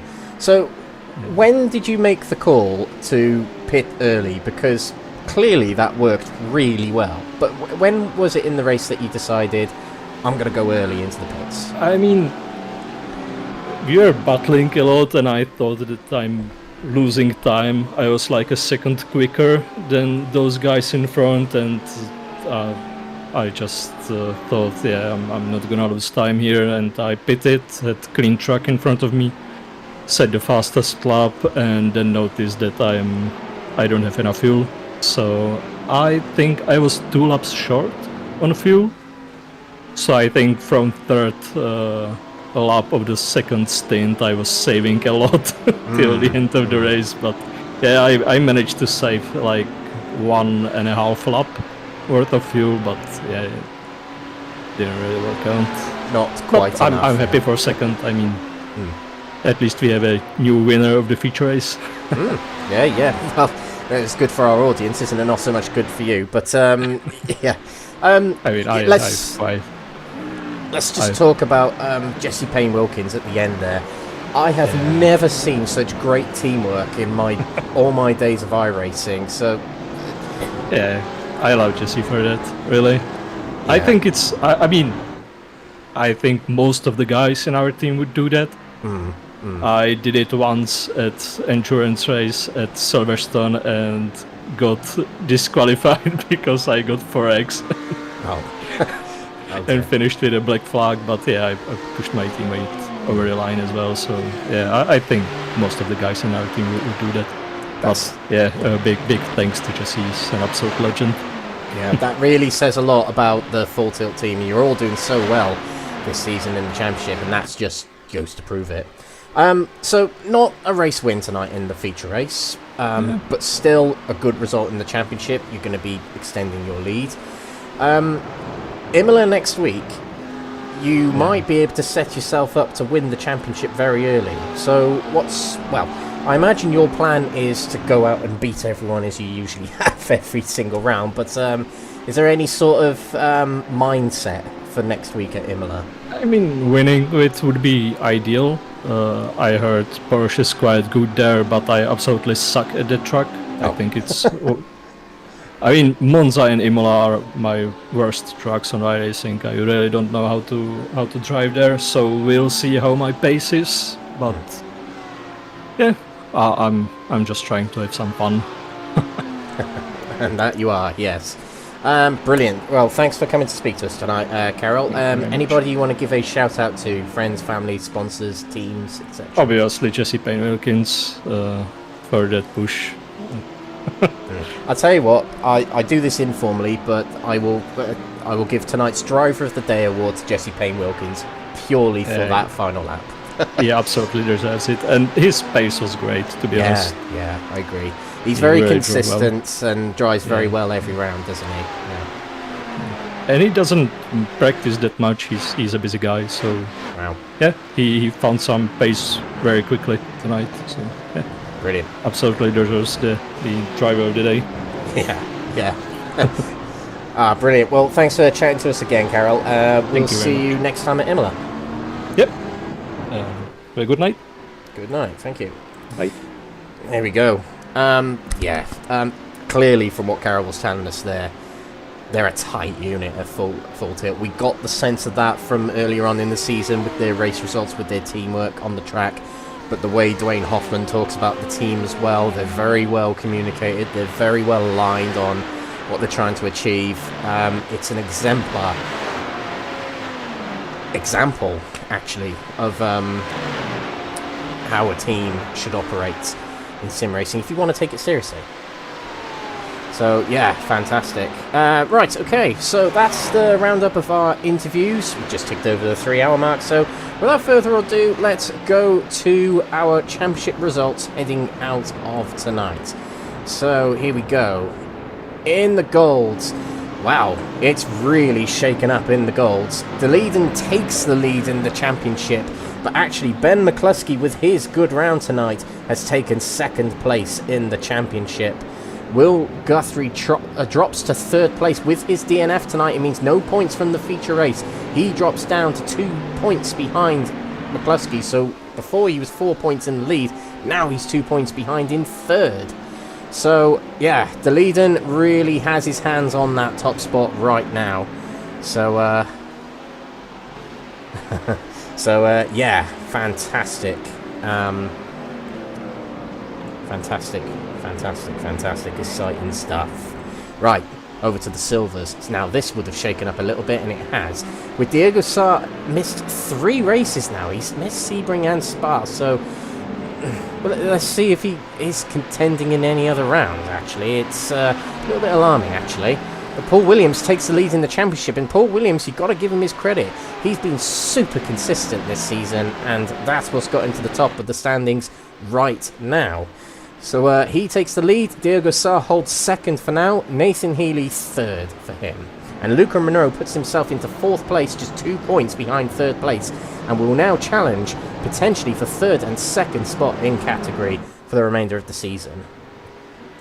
Golds. Pucalka still leads by a long way, and if I remember right, he needs to be leading the championship by over 52 points, and yeah, round up. If he's leading the championship heading out of Imola by over 100 points, he'll take the championship after Imola next week. Now that might not be possible out of next week. He'll have to outscore Gardner at least by, well, and Gardner and Jesse Payne Wilkins and the rest of the field anyway by at least 30 points next week, which is going to be really hard.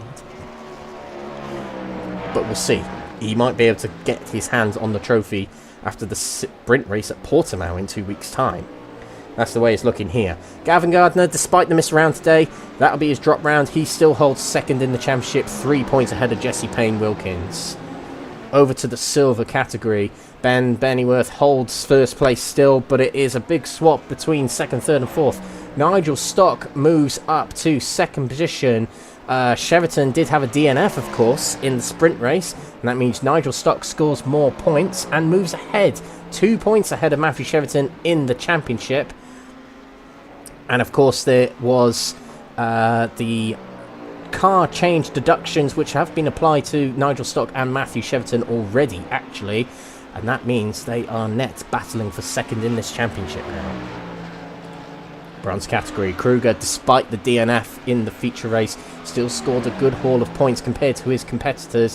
One more than Sykes and the same amount of points scored from this round as Steven de Grevelier. But he leads the championship still by over 40 points from Elwyn Sykes. Elwyn Sykes is only 3 points though ahead of Steven de Grevelier. Only 1 point separated them two from this round. So a big battle between them two for second in the championship as we head into Imola next week.